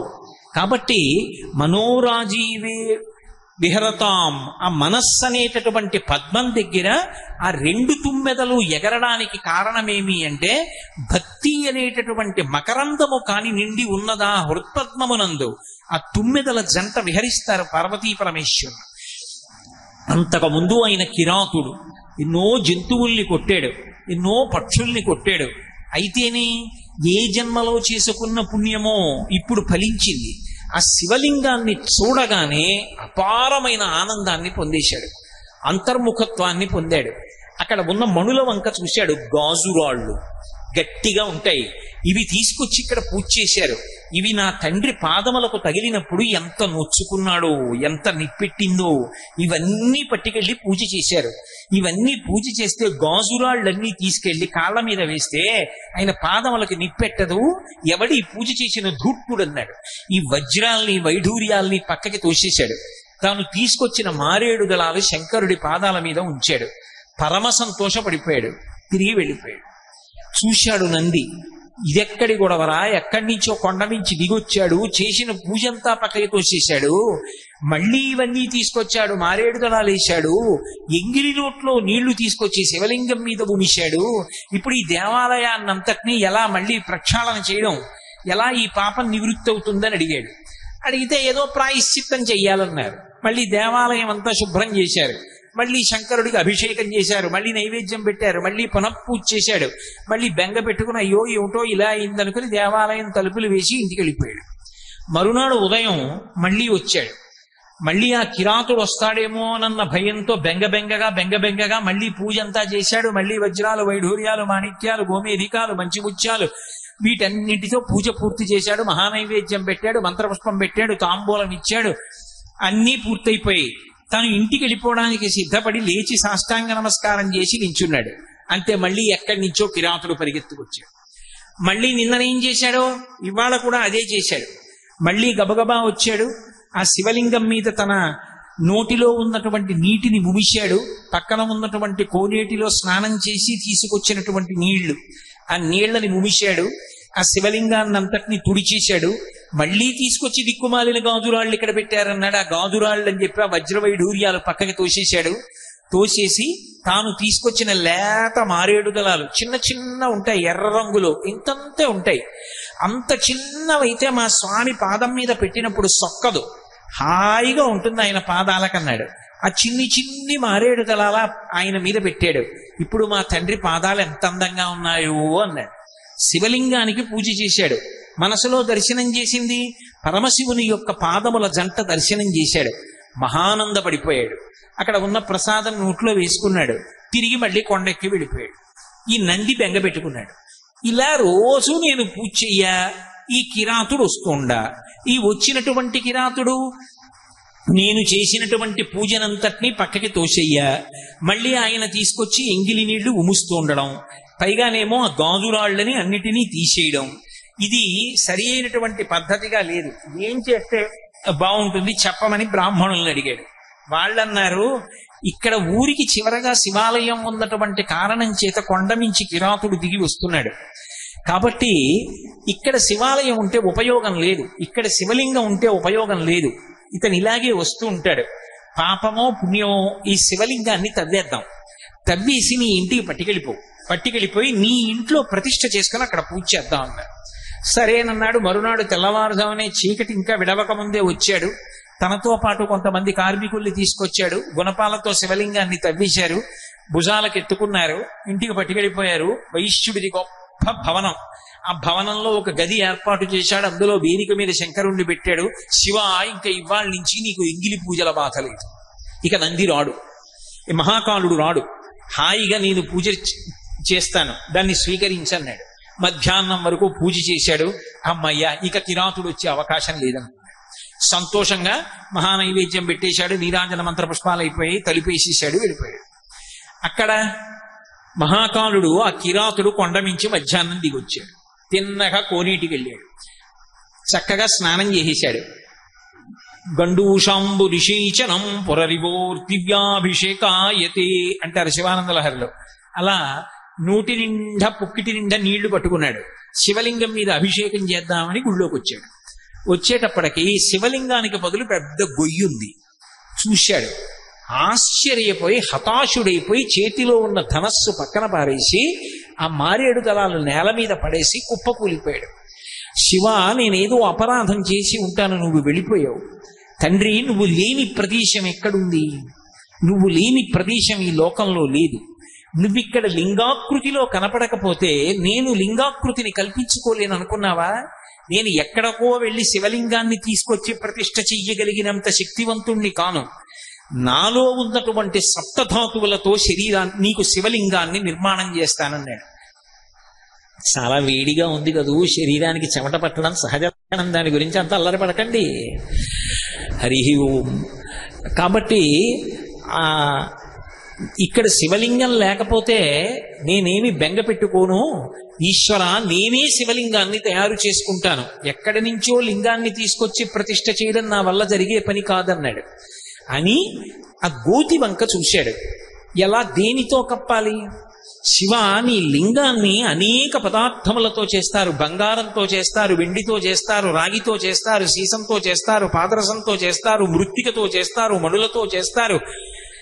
ఇన్నిటికీ ప్రత్యామ్నాయంగా నా శరీరంలో ఉన్నటువంటి అవయవాలు నేను ఎన్ని కొయ్యగలనో అన్ని కోసి వేసేస్తాను, లింగం అయిపోవాలన్నాడు. అని కత్తి తీసి తన కడుపు కోసేసుకున్నాడు. ఆ పైన ఉన్నటువంటి చర్మాన్ని, మాంసాన్ని, కొన్ని ప్రేగులు ముక్కల కింద కోశాడు. కోసి అందులో పడేశాడు. స్పృహ తప్పిపోయాడు. ఇక ఓపిక చాలలేదు, బాధ తాళలేక కింద పడిపోయాడు. కాసేపటికి స్పృహ వచ్చింది, నెత్తురు కారిపోతుండగా చూశాడు. శివ, చాలు, ఇప్పుడు నాకు లింగం కనపడుతోంది. ఈ లింగం మామూలు లింగం కాదు, నా సప్తధాతువులతో నిర్మించుకున్న లింగం అని శంకరుడి యొక్క 2 పాదాలు తన చేతులతో పట్టుకున్నట్టుగా భావన చేశాడు. శివానంద లహరిలో శంకర భగవత్పాదులు అంటారు, కదా వాత్వాం దృష్ట్వా గిరిశతవ భవ్యాంఘ్రియుగళం గృహీత్వా హస్తాభ్యాం శిరసి నయనే వక్షసి వహం అని ఆయన అలభ్యాం బ్రహ్మాద్యైః ముదమనుభవిష్యామి హృదయే అంటారు. కదా వాతాం దృష్ట్వా గిరిశతవ భవ్యాంఘ్రియుగళం. నేను కూర్చున్నట్లుగా పరమశివుడు కూర్చున్నాడు అనుకోండి. వచ్చి ఎవరో భక్తుడు ఇలా కూర్చుని, శంకరా మీ పాదాలు నా చేతుల్లో పెట్టండి అన్నాడు అనుకోండి. ఇలా 2 పాదాలు ఎత్తి ఆయన చేతుల్లో పెట్టాను అనుకోండి, ఆయన ఊరుకుంటాడా?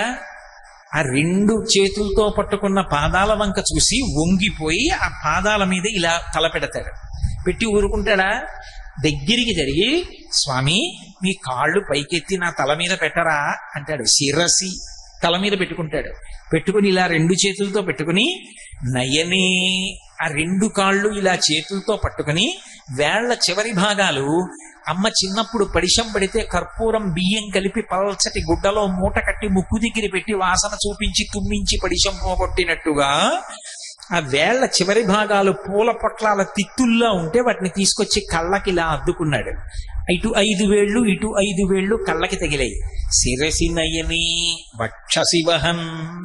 దగ్గరికి జరిగి శంకరుడు యొక్క 2 పాదాలు గుండెల మీద పెట్టుకున్నాడు. అబ్బా తండ్రి, ఎంత చల్లటి పాదాలు! పొంగిపోయి స్ఫుర బాగా వికసించినటువంటి తామర పూలు ఎలా ఉంటాయో అలా స్ఫుట జల జగంధాన్ పరిమళాన్, ఆ బాగా విచ్చుకున్నటువంటి తామర పువ్వులోకి ఇలా తలపెట్టారనుకోండి, అందులో ఓ చమత్కారం ఉంటుంది. మీరు ఎప్పుడైనా గమనించారో లేదో, తామర పువ్వు బాగా విచ్చుకుంటే ఆ రేకులు ఇలా వంగిపోతాయి ముందుకి. పోయి ఆ రేకుల యొక్క మొదట్లో చిన్న చిన్న నీటి బిందువులు ఉంటాయి, మధ్యలో దుద్దు ఉంటుంది. ఆ దుద్దు పైభాగం పసుపచ్చగా ఉంటుంది. దాని మీద సూదితో పెడితే కన్నాలు ఎలా ఉంటాయో అలా కన్నాలుండి పొక్కులు ఎక్కినట్టుగా పొక్కుల్లో ఉంటాయి. శంకరుడి కాళ్ళు విచ్చుకున్న పద్మాల్లా ఉంటాయిట. వాటి మీద ఇలా పెడితే స్ఫుట జల జగంధాన్ పరిమళాన్.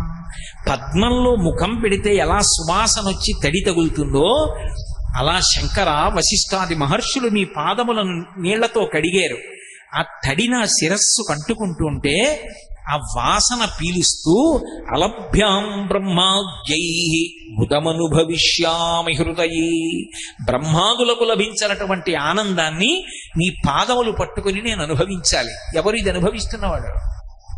ఒక కిరాతుడు, వేటాడి జీవించేటటువంటి ఒక వ్యక్తి తన శరీరాన్ని కోసేసి బండ పద్ధతిలో ప్రేగులు తుంపి మాంసం నెత్తురు గోతులో పడేసి దాన్ని శివలింగంగా చూస్తూ ఆ 2 చేతులతో శంకరుడి యొక్క పాదములు పట్టుకొని ధ్యానంలో తన బాధ మరిచిపోయి ఆనందంతో పరమశివుడి యొక్క పాదములను పట్టుకున్నానన్న సంతోషాన్ని అనుభవిస్తున్నాడు. చూశాడు శంకరుడు. ఆయన ఎక్కడ లేడు? ఆయన లేని ప్రదేశం ఉంటుందా? ఆయన వెంటనే వృషభవాహనారూఢుడై పార్వతీ సహితుడై దిగొచ్చాడు. ఇలా ముట్టుకుని లేపాడు. ఆయన యొక్క అమృతకర స్పర్శ తగలగానే ఈయన యొక్క శరీరం అంతా మళ్ళీ యథావిధిగా తయారైపోయింది. ఒక్కసారి లేచాడు, శంకరుణ్ణి చూశాడు. ఇదో నన్నయ్య గారి ఆది పర్వంలో అంటే పరమ సంతోషంతో, ఆది పర్వం కాదు ఆరణ్య పర్వంలో అంటే ఎంతో సంతోషంతో అర్జునుడు పరమశివుడు ప్రత్యక్షమైతే పెద్ద దండకం చేశాడు. శ్రీకంఠలో కేశలోకోద్భవస్థాన సంహారహారి మురారి ప్రియా చంద్రధారి మహేంద్రాది బృందారకానంద సందోహ సంధాయి పుణ్యస్వరూప విరూపాక్ష దక్షద్వరద్ధం సగాదేవ నీదైన తత్వంబు భావించి బుద్ధి ప్రధానంబు కర్మంబు విజ్ఞాన మధ్యాత్మ యోగంబు సర్వక్రియాకారణం వంచు నానా ప్రకారంబులన్ బుద్ధిమంతుల్ విచారించి చౌ నిన్ను భావింతు రీశాన సర్వీశ్వర సర్వసర్వజ్ఞ సర్వాత్మకాం నిర్వికార ప్రభావ భవానీపతి నీవు లోకత్రయీవర్తనంబుల్ మహావాయు ఖాత సోమర్క తోయంబు లంజేసి సంసార చక్రిక్రియాయంత్ర వాహుండవైతాది దేవాదిదేవ మహాదేవ నిత్యంబు నత్యంత యోగస్థితి నిర్మల జ్ఞాన దీప ప్రభజ్వాల విధ్వస్త నిస్సార సంసార మాయంధకారుల్ జితక్రోధ రాగాది దోషుల్ యతీంద్రుల్ యతత్ముల్ భవత్పాద పంకేరు హద్యాన డిండీర దారానుభూతిన్ సదా తృప్తులైరవ్యయా భవ్యసేవ్యా భవాభక్క భట్టారకా భర్గవాగచ్చ కుత్సాది నానాముని స్తోత్ర దత్తావధానాలలాటి క్షణోగ్లగ్ని భస్మీకృతానంగ భస్మానులిప్తంగ గంగాధర నీ ప్రసాదంబులన్ సర్వ గీర్వాణ గంధర్వులున్ చిత్త సాధ్యోరగేంద్ర మహేంద్రాదులున్ శాశ్వతైశ్వర్య సంప్రాప్తులైరీశ్వర విశ్వకర్త సురాభ్యర్చిత నాకు అభ్యర్థితంబుల్ ప్రసాదింపు కారుణ్యమూర్తి త్రిలోకైకనాథ మహాదేవదేవ నమస్తే నమస్తే నమః అన్నాడు. కానీ అలా చెప్పడానికి పాప ఆయన కిరాతుడు. ఆయన శంకరుణ్ణి చూశాడు. ఆనంద పారవస్యంతో కన్నుల వెంట ఆనంద భాష్పాలు కారుతుండగా శంకరా అని ఆయన కాళ్ళ మీద పడిపోయి గట్టిగా పట్టుకున్నాడు. మహాకాళ అని రెండు చేతులు భుజాలు పట్టుకుని పైకెత్తాడు. పైకెత్తి నా కోసం నీ కడుపు కోసేశావా, ప్రేగులు తుంపేశావా, శివలింగం కనపడలేదని ఇంత బెంగ పెట్టుకున్నావా, అంతటా నీ లేను, నిన్ను కాపాడను అన్నాడు. అనేటప్పటికీ ఆకాశంలో ఒక్కసారి అప్సరోగణం అంతా కూడా నృత్యం చేసింది. దేవతలందరూ దుందుబులు మోగించారు. అసాధారణ ప్రజ్ఞ, శంకరుడి యొక్క అనుగ్రహాన్ని పొందాడు ఒక కిరాతుడని. పుష్పవృష్టి పడింది. నంది చూశాడు, ఏమిటి ఇంత దేవదుందుబులు వినపడుతున్నాయి, తప్పెట్లు వినపడుతున్నాయి, అప్సరోగణములు నృత్యం చేస్తున్నాయి, ఆకాశంలోంచి పువ్వులు పడ్డాయి, ఏం జరిగిందని గబగబా ఆ అరణ్యం వైపుకు వచ్చాడు. తను కట్టిన శివాలయం దగ్గరే ఏదో మంచి హడావిడిగా ఉంది. గబగబా గుడిలోకి వచ్చి ద్వారం దగ్గర నిలబడి చూస్తున్నాడు. పార్వతీ సహితుడైన పరమశివుడు నిలబడి ఏదో దూరంగా నిలబడి మాట్లాడడం కాదు, కిరాతుడి రెండు భుజాలు పట్టుకుని ఎంతో సంతోషంగా మాట్లాడుతున్నాడు.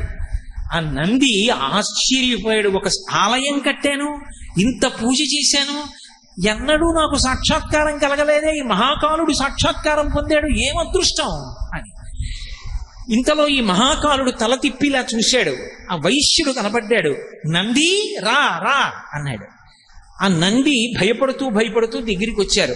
శంకరా, నంది నీకు తెలియదా, వైశ్యుడు నీ గుడి కట్టాడు, నీకెంత పూజ చేశాడో అన్నాడు. శివుడు ఇలా చూసి అన్నాడు, నందే వైశ్యుడా, ఏమో నాకు తెలియదు. ఆయనకి తెలియనిది ఉంటుందా? సర్వజ్ఞుడు. ఆయనకి తెలియంది ఏమిటి? ఈశాన సర్వ విద్యానాం ఈశ్వర సర్వభూతానాం బ్రహ్మాధిపతి బ్రహ్మణోధిపతి బ్రహ్మ శివోమే అస్తు సదాశివో. అంతటి మహానుభావుడు నాకు వీడెవరో తెలియదు పొమ్మన్నాడు. అంటే ఆయనకి మహాకాలుడు వెంటనే అన్నాడు, మహానుభావ నీకు తెలియకపోతే నేను చెప్తా ఎవరో. నా మిత్రుడు గుడి కట్టాడు, ఈయన పూజ చేశాక నేను వచ్చి పూజ చేసేవాడిని 2 రోజుల నుంచే నేను మొదలెట్టా. 3వ రోజున అదృష్టం నువ్వు కనబడ్డావు. నా మిత్రుడు అన్నాడు. ఇంతకు ముందు తెలియదు కానీ నువ్వు మిత్రుడు అన్నావు కాబట్టి ఇప్పుడు ఇతన్ని కూడా అనుగ్రహిస్తున్నాను అన్నాడు. ఇప్పుడు చెప్పండి, శివుడికి ఏం కావాలి? అంటే నా ఉద్దేశ్యం పూజలు చెయ్యొద్దనో, పత్రి వెయ్యొద్దనో, దేవాలయాలకు వెళ్ళొద్దనో, అభిషేకం చెయ్యొద్దనో నేను ప్రతిపాదిస్తున్నాను అనుకుంటే పొరపాటు. నేను అలా చెప్పట్లేదు. కానీ నేను చెప్పేది ఏంటంటే, మీరు ఏం చేశారు అన్నదానికన్నా మనసెంత ఉంచారు, అంటే మీకు అని చెప్పడం పొరపాటు. ఎందుకంటే మీరు మహాభక్తులు. మీరు అన్నప్పుడు నాకు నేను చెప్పుకుంటున్నాను అని మీరు అర్థం చేసుకోవాలి. మీరు నా దగ్గర వినవలసిన వారు కాదు, మీకేం భక్తి తక్కువ ఉన్నవారు కాదు. లేకపోతే ప్రాంగణం ఇలా ఉడికిపోతున్నా సరే ఇలా ఒకరికొకరు ఇంత దగ్గరగా కూర్చుని మురిసిపోయి వింటున్నారంటే భక్తి లేకపోతే మీరు ఎందుకు కూర్చుంటారు? ఆ భక్తి, ఆ పారవశ్యం లేని వాళ్ళు ఈ వాతావరణంలో ఇలా కూర్చోగలరా? కూర్చున్నారంటే భక్తి ఉండబట్లే. కానీ ఆ భక్తి ఎక్కడ ఉన్నదో మనసు పెట్టి ఒక్కసారి పిలిస్తే చాలు పలుకుతాడు. అది శంకరుడి యొక్క తత్వం, అది శివతత్వం. అందుకే నీ స్నేహితుడు అంటున్నావు, అందుకే నీతో సమానంగా ఈ నందిని కూడా ఆదరిస్తానన్నాడు. అని మీ ఇద్దరికీ కూడా నా ద్వారపాలక పదవి ఇస్తున్నాను. నేను లోపలికి వెళ్ళినా బయటికి వచ్చినా నీకు నన్ను ఎప్పుడు చూడాలనిపించినా ఇలా లోపలికి చూస్తేనే కనపడుతూ ఉంటా.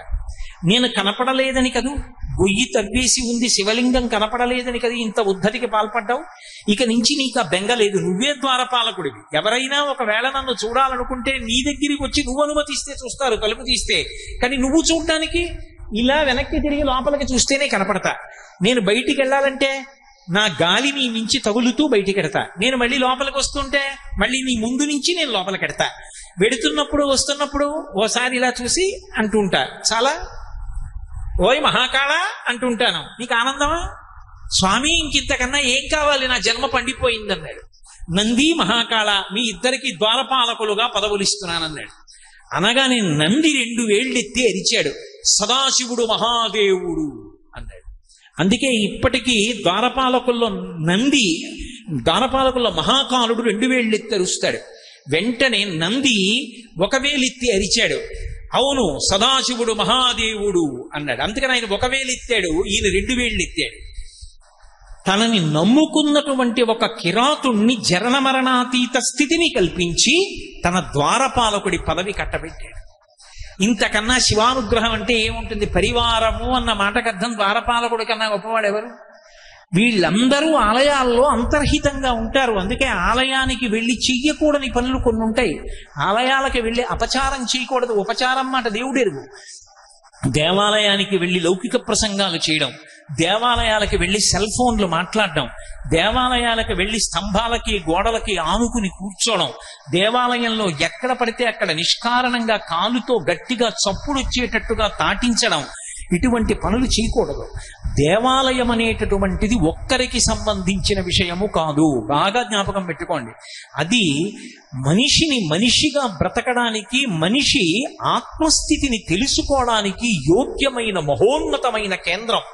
అటువంటి దాన్ని పాడు చేసేటటువంటి అధికారము లోకమునందు ఎవ్వరికీ లేదు. ఎవరైనా సరే దేవాలయ వ్యవస్థని రక్షించడానికే ప్రయత్నించాలి తప్ప దేవాలయ వ్యవస్థని పాడు చేసేటటువంటి ప్రయత్నం చేయకూడదు. అందుకే ఆ నంది మహాకాళ వీళ్ళిద్దరినీ ద్వారపాలకులుగా అనుగ్రహించాడు. నా తండ్రి శంకరుడే ఇంత కారుణ్యమూర్తి అయితే ఇక మా అమ్మ కారుణ్యం ఎలా ఉంటుంది? అసలు ఇంకా శంకరాచార్యులు వారైతే అమ్మవారి విషయంలో చమత్కారం చేశారు. అసలు ఆవిడికి బెంగ పెట్టుకోవడానికి అన్న విషయం ఏముంది లోకంలో? ఏమిటోనండి ఈ ఒక్కటే నాకు చింత అనడానికి ఏమైనా ఉందా ఆవిడికి? ఆవిడికి ఏమీ లేవు. పెద్ద కొడుకు విఘ్నేశ్వరుడు మహానుభావుడు, లోకమంతటి చేత నమస్కరింపబడతాడు. ఆదో ఉద్యోగ నాభిపహ. రెండోవాడు గుహుడు మహాజ్ఞాని సుబ్రహ్మణ్యుడు. భర్త లోకంలో అందరూ మన్మథ బాణాలు మీద పడితే కామప్రచోదనమైతే ధర్మం నుంచి కామం విడిపోతే దోషం వస్తుందేమో అని ధర్మపత్నిని స్వీకరించి కామాన్ని ధర్మబద్ధం చేసుకుని తన భార్య యందు కామముంచి తత్ఫలితంగా ధర్మబద్ధమైన సంతానమును పొంది సంతానములను గయాశ్రాద్ధమును పొంది ఉన్నత స్థితులను పొందుతారు. శంకరుడు కామాన్ని కాల్చేసిన వాడు, ఆయనకి అసలు కామంతో పని లేదు. అటువంటి పురుషుడు లోకంలో ఎక్కడున్నాడు? అటువంటి మహానుభావుడు భర్త. ఇక ఆవిడ సాక్షాత్ ఆదిపరాశక్తి. ఆవిడికి విచారించడానికి అయ్యో నాకు ఇది లేదనడానికి అసలు ఆవిడికి ఏముంది? ఆవిడికి ఏం లేదు. అయినా ఆవిడ ఇలా పెట్టుంటుందిట, ఇలా ఉంటుందన్నారు శంకరాచార్యుల వారు. ఇలా చెక్కిట చెయ్యి పెట్టి ఇలా కనుబొమలు ముడివేసి ఉంటుందిట. ఇలా ఉంటే అలా ఉందనుకోండి ఆగ్రహంగా ఉన్నట్టు, కొద్దిగా కళ్ళు మూసి ఇలా ఉంటే ఏదో ఆలోచన చేస్తున్నట్టు. దేని గురించి ఆలోచించాలమ్మా నువ్వు? నీకేమైనా సమస్య ఉందా? ఏమీ లేదుగా. మరి ఎందుకు ఇలా కనుబొమ్మలు ముడేస్తావు, చిక్కిటి చెయ్యి ఎందుకు పెడతావు, ఇలా ఏమిటి ఆలోచిస్తుంటావు అన్నారు శంకరాచార్యుల వారు. అని అమ్మా నాకు అర్థమైందన్న అని సౌందర్యలహరిలో చెప్పారు. భ్రువౌ భుగ్ని కించిత్ భువన భయ భంగ వ్యసని. అయ్యో, ఈ లోకంలో వీళ్ళందరూ గత జన్మలలో చేసుకున్నటువంటి కర్మల వలన ఏవో భయాలు పొందుతూనే ఉంటారు. వీళ్ళ భయాలన్నీ పోగొట్టడానికి ఆది పరాశక్తిని నేను ఉన్నానుగా అమ్మని. అమ్మా అనొక్క మాట అంటే చాలు.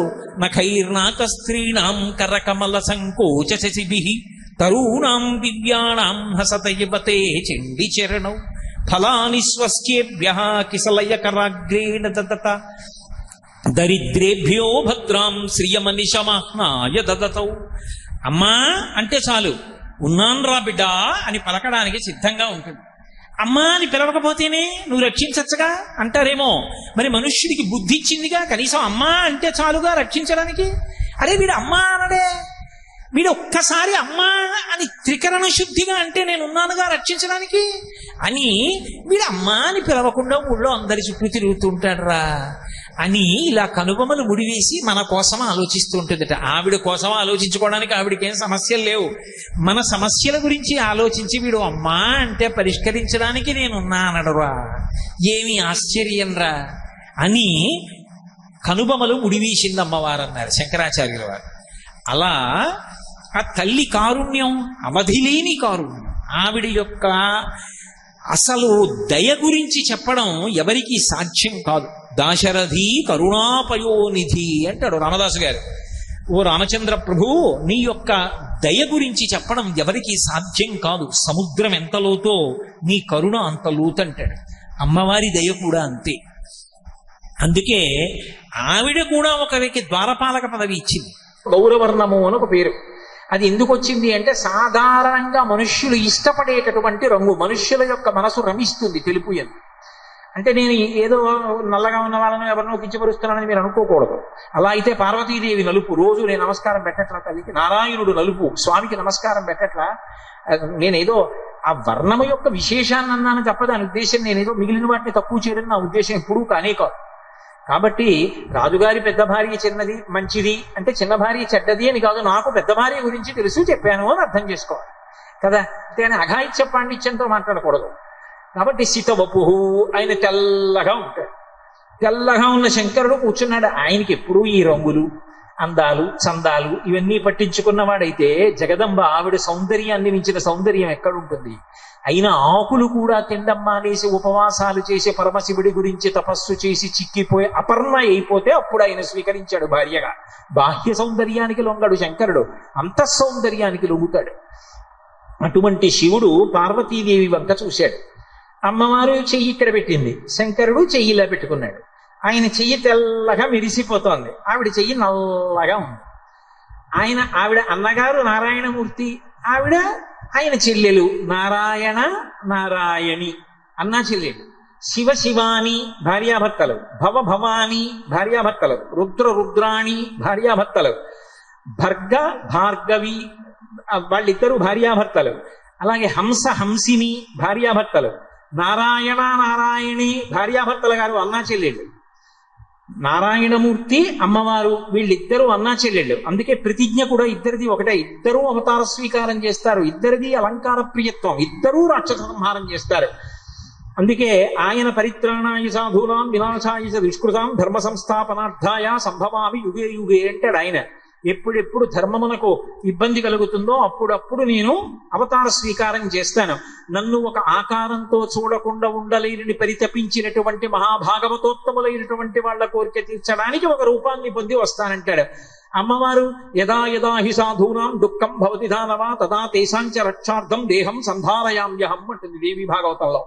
ఎప్పుడెప్పుడు పరమ సాధు పురుషులైనటువంటి వాళ్ళు నన్ను దర్శనం చెయ్యాలనుకుంటారో అప్పుడప్పుడు వాళ్ళ కోరిక తీర్చడానికి ఒక రూపంతో వస్తానంటూ ఉంటుంది.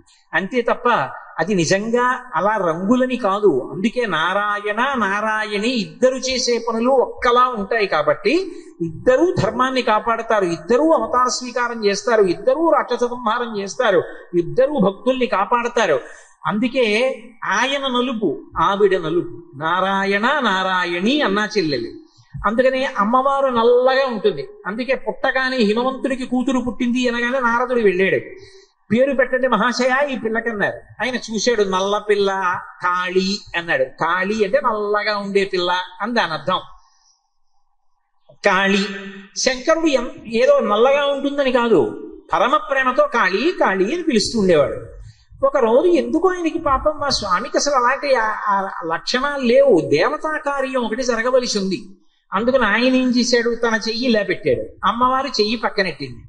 ఓసారి ఇలా చూసుకున్నాడు, ఓసారి ఇలా చూశాడు, ఓసారి ఇలా చూసుకున్నాడు, ఓసారి ఇలా చూశాడు అన్నాడు. తెల్లటి వాణ్ణి నల్లటి పిల్ల అని ఓ దొంగ నవ్వు నవ్వి కాళీ అన్నాడు. ఆవిడంది, ఎంత మాట అన్నారు స్వామి అంటే, మీకు తగిన దానను కాననేగా మీ ఉద్దేశ్యం, మీ తెలుపుకు తగిన తెలుపు నాది కాదు, మీరు తెల్లటి వారు నేను నల్లటి దాన్ని అని కదా మీ ఉద్దేశ్యం. కళాభ్యాం చూడాలంకృత శశికళాభ్యాం నిజతప ఫలాభ్యాం భక్తేషు ప్రకటిత ఫలాభ్యాం భవతు మే శివాభ్యాం అస్తోక త్రిభువన శివాభ్యాం హృది పునర్భవాభ్యాం ఆనంద స్ఫురదనుభవాభ్యాం నతిరియం అని కదా శంకరులు. నిజతప ఫలాభ్యాం, ఒకరి తపస్సుకు ఒకరు ఫలమైన వారు. నీకు తగిన దానను ఒక చిన్న విషయంలోనైనా నేను కానన్న మాట నేను భరించలేదు. నువ్వు నన్ను నల్లగా ఉన్నానని కాళీ అన్నావు, నాకు ఆ మాట బాధేసింది. రోజు పిలిచినట్టు పిలవలా, ఇలా చూసుకున్నావు, అలా చూసావు, ఇలా చూసుకున్నావు, ఇలా చూసావు, కాళీ అన్నావు, దొంగ నవ్వు నవ్వావు. అంటే నేను నల్ల పిల్లలని నీ ఉద్దేశం. నేను కూడా తపస్సు చేసి మీతో సమానమైన వర్ణాన్ని పొందుతాను, నన్ను అనుమతించండి. ఆయన తెల్లబోయి అన్నాడు, ఏమిటి ఏదో సరదాగా నేను రోజు అన్నట్టుగా కాకుండా కాళీ అన్నాను, అనే ముందు ఒకసారి ఇలా చూసుకుని అలా చూశాను, అందుకే తపస్సు చేసి ఏకంగా ఈ రంగు వదిలి కొత్త రంగు పొందుతావా, అలా అనుకోకు కాళీ కూర్చో. అబ్బెబ్బే ఇదేం కుదరదు, నీకు తగిన దానను నేను ఒక్క చిన్న విషయంలోనైనా కానన్న భావన నేను భరించలేను, కాబట్టి నేను వెళ్ళి తపస్సు చేసి వస్తాను, నన్ను అనుమతించాను. శుభం భూయాత్ వెళ్ళిగా అన్నాడు. ఆవిడ బయలుదేరి ఆమె ఒకప్పుడు పర్వతరాజపుత్రి పార్వతిగా ఎక్కడ కూర్చుని తపస్సు చేసిందో శివుడి కోసం, అక్కడే తపస్సు చేయడానికి వెళ్ళి కూర్చొని ఒక ఆశ్రమ ప్రాంగణాన్ని నిర్మించుకుంది. చెలికత్తెలందరూ కాపలా కాస్తున్నారు. చతుర్ముఖ బ్రహ్మగారు పరిగెత్తుకొచ్చి అమ్మా అమ్మా అమ్మా అమ్మా, నీకు ఇది తగిన పనేనా? లోకంలో తపస్సు చేసిన వాళ్ళందరినీ నువ్వు అనుగ్రహిస్తావు, నువ్వు తపస్సు చేయడం ఏమిటి, ఎవరి కోసం తపస్సు చేస్తున్నావు అన్న, నీ గురించే. అయ్యి బాబా ఇది నేనే, నా గురించి తపస్సు ఎందుకమ్మా, కింకరుణ్ణి చిటిక వేసి పిలిస్తే వస్తా, నీకేం కావాలి, నా గురించి తపస్సు ఎందుకమ్మా అన్నాడు. ఆవిడంది, అలా అనకు ఓ బ్రహ్మ, నీకు నాతో ఉన్న అనుబంధము 3 రకాలుగా ఉంది. ఒకటి నువ్వు నాకు కొడుకు, ఇంకొకటి నువ్వు నాకు మామగారు, ఇంకొకటి నువ్వు మాకు తాతగారు, అందుకని నీ గురించి తపస్సు చేస్తున్నాను. ఇప్పుడు ఆయన 4 ముఖాల మీద చేతులు పెట్టుకుని అన్నాడు, ఇది ఎక్కడి ప్రారంధం, నేను నీకు కొడుకు ఏమిటి, మామగారేమిటి, తాతగారేమిటి, ఎలాగమ్మా అన్నాడు. ఆవిడండి, ఈ సమస్త బ్రహ్మాండములను శంకరుడు తనలోకి లయం చేసుకుంటాడు మహాప్రలయంలో. అన్నీ ఆయన కుక్షిలో ఉన్నాయి. వీటన్నింటినీ మళ్ళీ పునరుత్పత్తి చెయ్యాలనుకున్నప్పుడు ఎవరు చేస్తారు సృష్టి? బ్రహ్మగారు చెయ్యాలి. 4 వేదములు ఇచ్చి బ్రహ్మగారిని మొదట సృష్టించాలి. కాబట్టి ఇప్పుడు నువ్వు శంకరుడికి ఏమవుతావు? కొడుకు అవుతావు. కాబట్టి శంకరుడికి కొడుకు అయితే నాకేమవుతావు? కొడుకు అవుతావు. కాబట్టి నువ్వు నాకు కొడుకువి. అవునా? అవునమ్మా, నిజమే కొడుకుని. నువ్వు నాకు మామగారివి కూడా. అమ్మ, నేను నీకు మామగారిని ఎప్పుడు అయ్యాను అంటే, ఒకానొకప్పుడు ఈ సృష్టి చేయమంటే నువ్వు ప్రజాపతుల్ని సృష్టిస్తే ప్రజాపతులందరూ వైరాగ్య భావంతో తపస్సు చేసుకోవడానికి వెళ్ళిపోయారు. అసలు ఈ సృష్టి ఎలా జరుగుతుంది, తామర తంపరగా సృష్టి ఎలా పెరుగుతుంది అని నీకు అనుమానం వచ్చి మనసులో బాధపడి పరమేశ్వరుణ్ణి ప్రార్థన చేశావు. ఆయన నీ లలాటంలోంచి బయటికి వచ్చాడు. రుద్రస్వరూపంతో ఎదురుగుండా వచ్చి నిలబడి, బెంగ పెట్టుకోకోయి అర్ధనారీశ్వర స్వరూపాన్ని సృష్టిస్తున్నాను లోకంలో. ఆడ మగ అని 2 శరీరాలు ఏర్పడతాయి.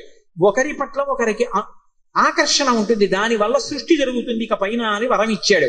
అప్పుడు నీ నొసటి నుంచి శంకరుడు బయటికి రుద్రస్వరూపంతో వచ్చాడు కాబట్టి, రుద్రుడు నీకు కొడుకయ్యాడు కాబట్టి, నే రుద్రాని కనుక, ఆయన భార్యని కనుక, ఆయనని కన్నా తండ్రివి నువ్వు కనుక, నువ్వు నాకు మామగారివి. కాబట్టి నేను గౌరవించాలా వద్దా? మామగారిని అమ్మో అమ్మ గౌరవించాలి.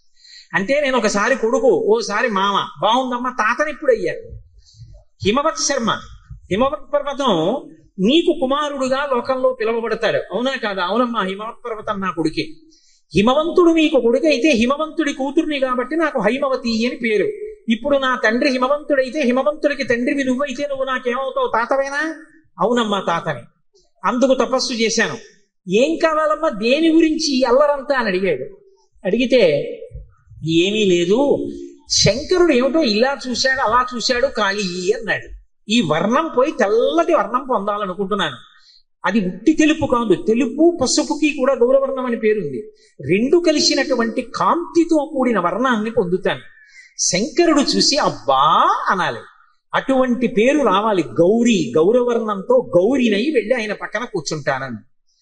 అమ్మా దానికి నన్ను అడగడం ఎందుకమ్మా, మరి సృష్టికర్తవి నువ్వు కదా, ఈ నల్ల తొడుగు తీసి తెల్ల తొడుగు ఎక్కించండి. ఆయన అన్నాడమ్మా నీ విషయంలో చెయ్యగలిగిన వాణ్ణి కాను. శంకరుడు ఎందుకు నీ వంక తిరిగి కాళీ అన్నాడో నాకు ఇప్పుడు అర్థమైంది. శుంభ విశుంభులని ఇద్దరు రాక్షసులు పుట్టారు. వాళ్ళు వరం అడిగారు నన్ను తపస్సు చేసి.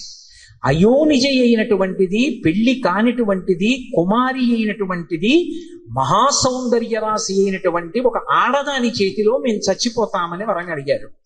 అమ్మా శంకరుడు దేవతల కార్యం తీర్చడానికి నువ్వు తపస్సు చెయ్యాలన్న కోరిక పుట్టేటట్టుగా బుద్ధి ప్రచోదనం చేసి నిన్ను పంపాడు. అమ్మా నీ నల్ల తొడుగు విడిచిపెట్టి దానికి ప్రాణప్రతిష్ఠ చెయ్యి. కౌశికి అని పేరు వస్తుంది ఆ రూపానికి. నల్లటి రూపంలో ఉన్న కుమారి కనుక ఆమె యవ్వనంలో ఉంది కాబట్టి, అయోనిజ కాబట్టి ఇప్పుడు ఆమె సింహవాహనారూఢ అవుతుంది. సింహాన్ని బహూకరిస్తాను. ఆ వాహనం మీద వెళ్ళి శుంభుల్ని పరిమారుస్తుంది. అమ్మా నువ్వు గౌరవర్ణం పొంది శంకరుడి దగ్గరికి వెళ్ళారు. చాలా సంతోషం అంది. ఆవిడ నల్లటి తొడుగు విడిచిపెట్టింది. ఆ నల్ల తొడుగు విడిచిపెట్టేసినప్పుడు దానికి ప్రాణాన్ని ఇచ్చింది. ఇస్తే కౌశికి అన్న పేరుతో వేరొక అమ్మవారు ఆ నల్లటి శరీరంలోకి వచ్చింది. ఆమె శుంభ సంహారం చేసింది. అమ్మవారు వెనక్కి తిరిగి వెళ్ళిపోతోంది శంకరుడి దగ్గరికి. వెళ్ళిపోతున్నప్పుడు ఆవిడ వెంట ఒక పులి బయలుదేరి. బ్రహ్మగారు చూసి అన్నాడు, అమ్మాయి ఏమిటమ్మా ఈ పులి కూడా నీ వెంట వస్తోంది, ఇదెవరమ్మా అన్నాడు. ఈ వ్యాఘ్రం సహజంగా స్వభావం చేత క్రౌర్యము కలిగినటువంటి ప్రాణి. ఇది నేను తపస్సు చేస్తూ ఉండగా నన్ను చెనకడం కోసమని వచ్చింది. ఇది వస్తూ నన్ను చూసింది. చూసి చూడగానే నా దర్శనం అవ్వగానే దానిలో ఉన్నటువంటి క్రౌర్యం అంతా పోయింది. పరమసత్వగుణంతో ఉంది. పైకి పులి దేహం కానీ లోపల పరమ భక్తుడైపోయి ఉంది. నన్ను విడిచిపెట్టి ఉండలేక నా వెంట వచ్చేస్తోంది. రాణి ఇది ఇన్నాళ్ళు నా ఆశ్రమాన్ని కాపాడింది. అది కూడా వెళ్ళింది. అమ్మవారు అంతఃపురంలోకి వెళ్ళింది. పెద్ద పులి బయట కూర్చుంది. ఈవిడ లోపలికి వెళ్ళింది. శంకరుడి పక్కకి వెళ్ళి కూర్చుంది. పరమశివుడు ఇలా చూసి గౌరీ అన్నాడు. అబ్బా కాళీ అన్నందుకు ఇంత అల్లరా, ఇంత రంగు మార్చుకుని వచ్చావా అన్నాడు. కాదు అసలు మీరు ఎందుకు కాళీ అని పిలిచి పంపారో నాకు అర్థమైంది. ఇప్పుడు మీ మనసుకు పుచ్చటే కదా నేను ఇలా ఉంటే. మీకన్నా ఇంత తక్కువ దానన్నా కూడా నేను అంగీకరించలేదు.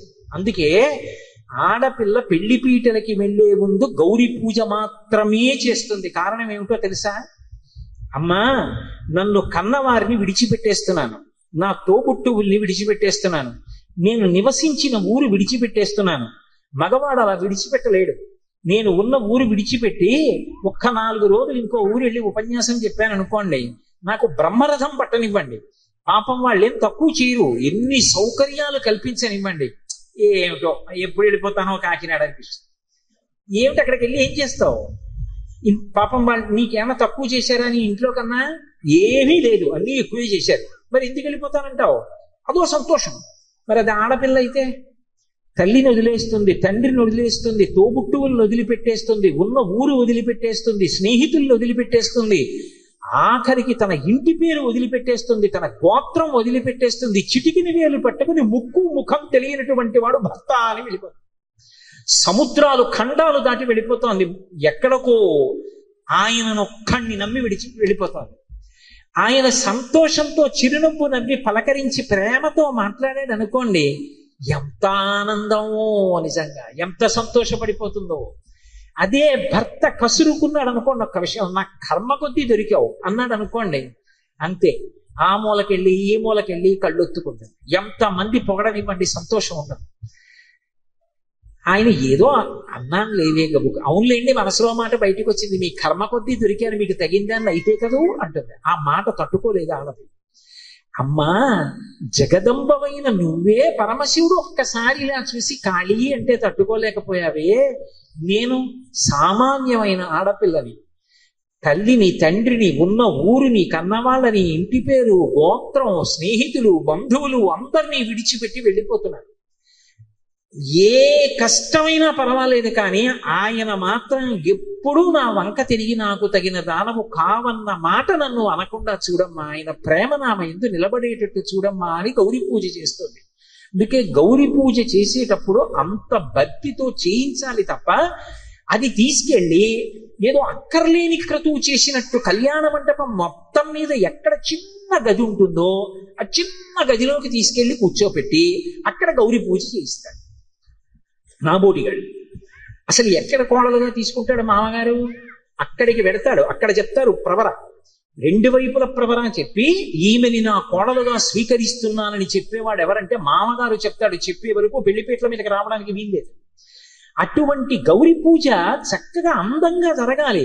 ఏ మామగారు కోడల్ని ఇంటికి తెచ్చుకుంటున్నాడో ఆమె తన ఇంటి లక్ష్మి. ఆ కోడలు గౌరీ పూజ చేస్తూ ఉంటే పువ్వులు ఫలాలు అన్ని మామగారు బహూకరించాలి. అమ్మ బాగా చేసిరా మా ఇంటికి కోడలుగా అని. అలా గౌరీ పూజ ఎందుకు చేస్తుంది అంటే తన భర్తతో అరమరిక రాకూడదని. కాబట్టి ఆ తల్లి, మళ్ళీ కథలోకి రండి, వచ్చి తల్లి గౌరీదేవి శంకరుడి పక్కన కూర్చుంది. శంకరుడు సంతోషించాడు, ఇద్దరివి ముచ్చట్లు అయిపోయి లోపల కడుతున్నారు.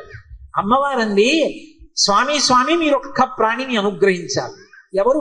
పార్వతి అన్నాడు. ఏమి తెలియనట్టు మాట్లాడతాడు, తెలియనివాడు కాడు. పిలిచింది. ఆ వ్యాఘ్రము బయలుదేరి వచ్చింది. వచ్చి రెండు కాళ్ళు చాపి శంకరుడికి నమస్కరించింది. ఏడు పెద్ద పులిని పట్టుకొచ్చాయి తపస్సుకి వెళ్ళన్నాడు. స్వామి ఇది ఒకనాడు నన్ను చెనకడానికి వచ్చింది, కానీ నా దర్శనం చేసింది. చేసి చెయ్యగానే దానిలో కొన్ని కోట్ల జన్మల నుంచి వస్తున్నటువంటి రజోగుణ తమోగుణములు అణిగిపోయి పరమ సత్వంతో సాధుప్రాణిగా జీవిస్తోంది. నా ఆశ్రమాన్నంతటినీ కూడా రక్షించింది తపస్సు చేసుకునేటప్పుడు. అందుకే దీనికి ద్వారపాలక పదవిని అపేక్షిస్తున్నాను.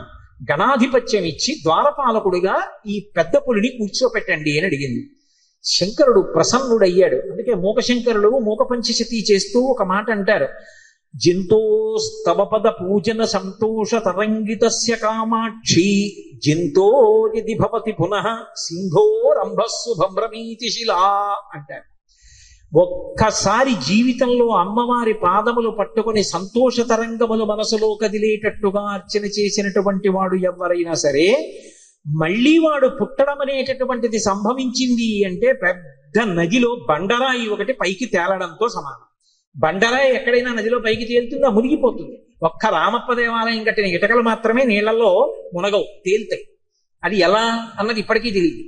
అక్కడ ఇటకలు ఒక్కటే నీళ్లలో తేలుతాయి, మిగిలినవి ఏవైనా ములుగుతాయి. రామేశ్వరంలో రాళ్ళు ఒకటి తేలుతాయి.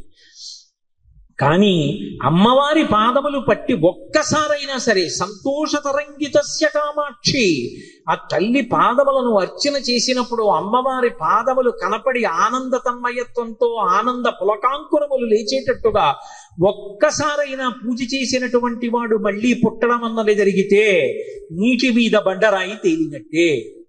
అంటే ఆ తల్లి అనుగ్రహ విశేషం అటువంటిది. అటువంటి తల్లిని దర్శనం చేసి ఆశ్రమ ప్రాంగణంలో నిలబడి అన్నేళ్లు ఆవిడతో పాటుగా ఉండి ఆశ్రమాన్ని సంరక్షించినటువంటి పెద్ద పులి యందు ఇక క్రౌర్య భావన ఉంటుందా? అందుకే ఈ పెద్ద పులికి ద్వారపాలక పదవి కట్టపెట్టండి అని అడిగింది. శంకరుడు నవ్వి, ఈ వ్యాఘ్రానికి పేరుంచుతున్నాను, దీని పేరు సోమనంది అన్నాడు. ఆ పెద్ద పులి పేరు సోమనంది. అంటే నిన్న నేను చెప్పినటువంటి నవనందులు ఉన్నాయే అందులో నంది కాదు ఇది. నంది అంటే ఆనందం ఇచ్చున్నది అని, చల్లని ఆనందము అంటే సంతోషకరమైన ప్రవర్తన కలిగినది. అందుకని సోమనంది అని పేరుంచుతున్నాను. దీనికి ద్వారపాలక పదవి కట్టబెడుతున్నాను. ఈ పెద్ద పులి కూడా ఎప్పుడూ కూడా మన ద్వారమునందు నిలబడి రక్ష చేస్తూ ఉంటుంది, లోపలికి వచ్చే వాళ్ళని బయటికి వెళ్ళే వాళ్ళని నియంత్రిస్తుంది అని పదవి కట్టబెట్టాడు.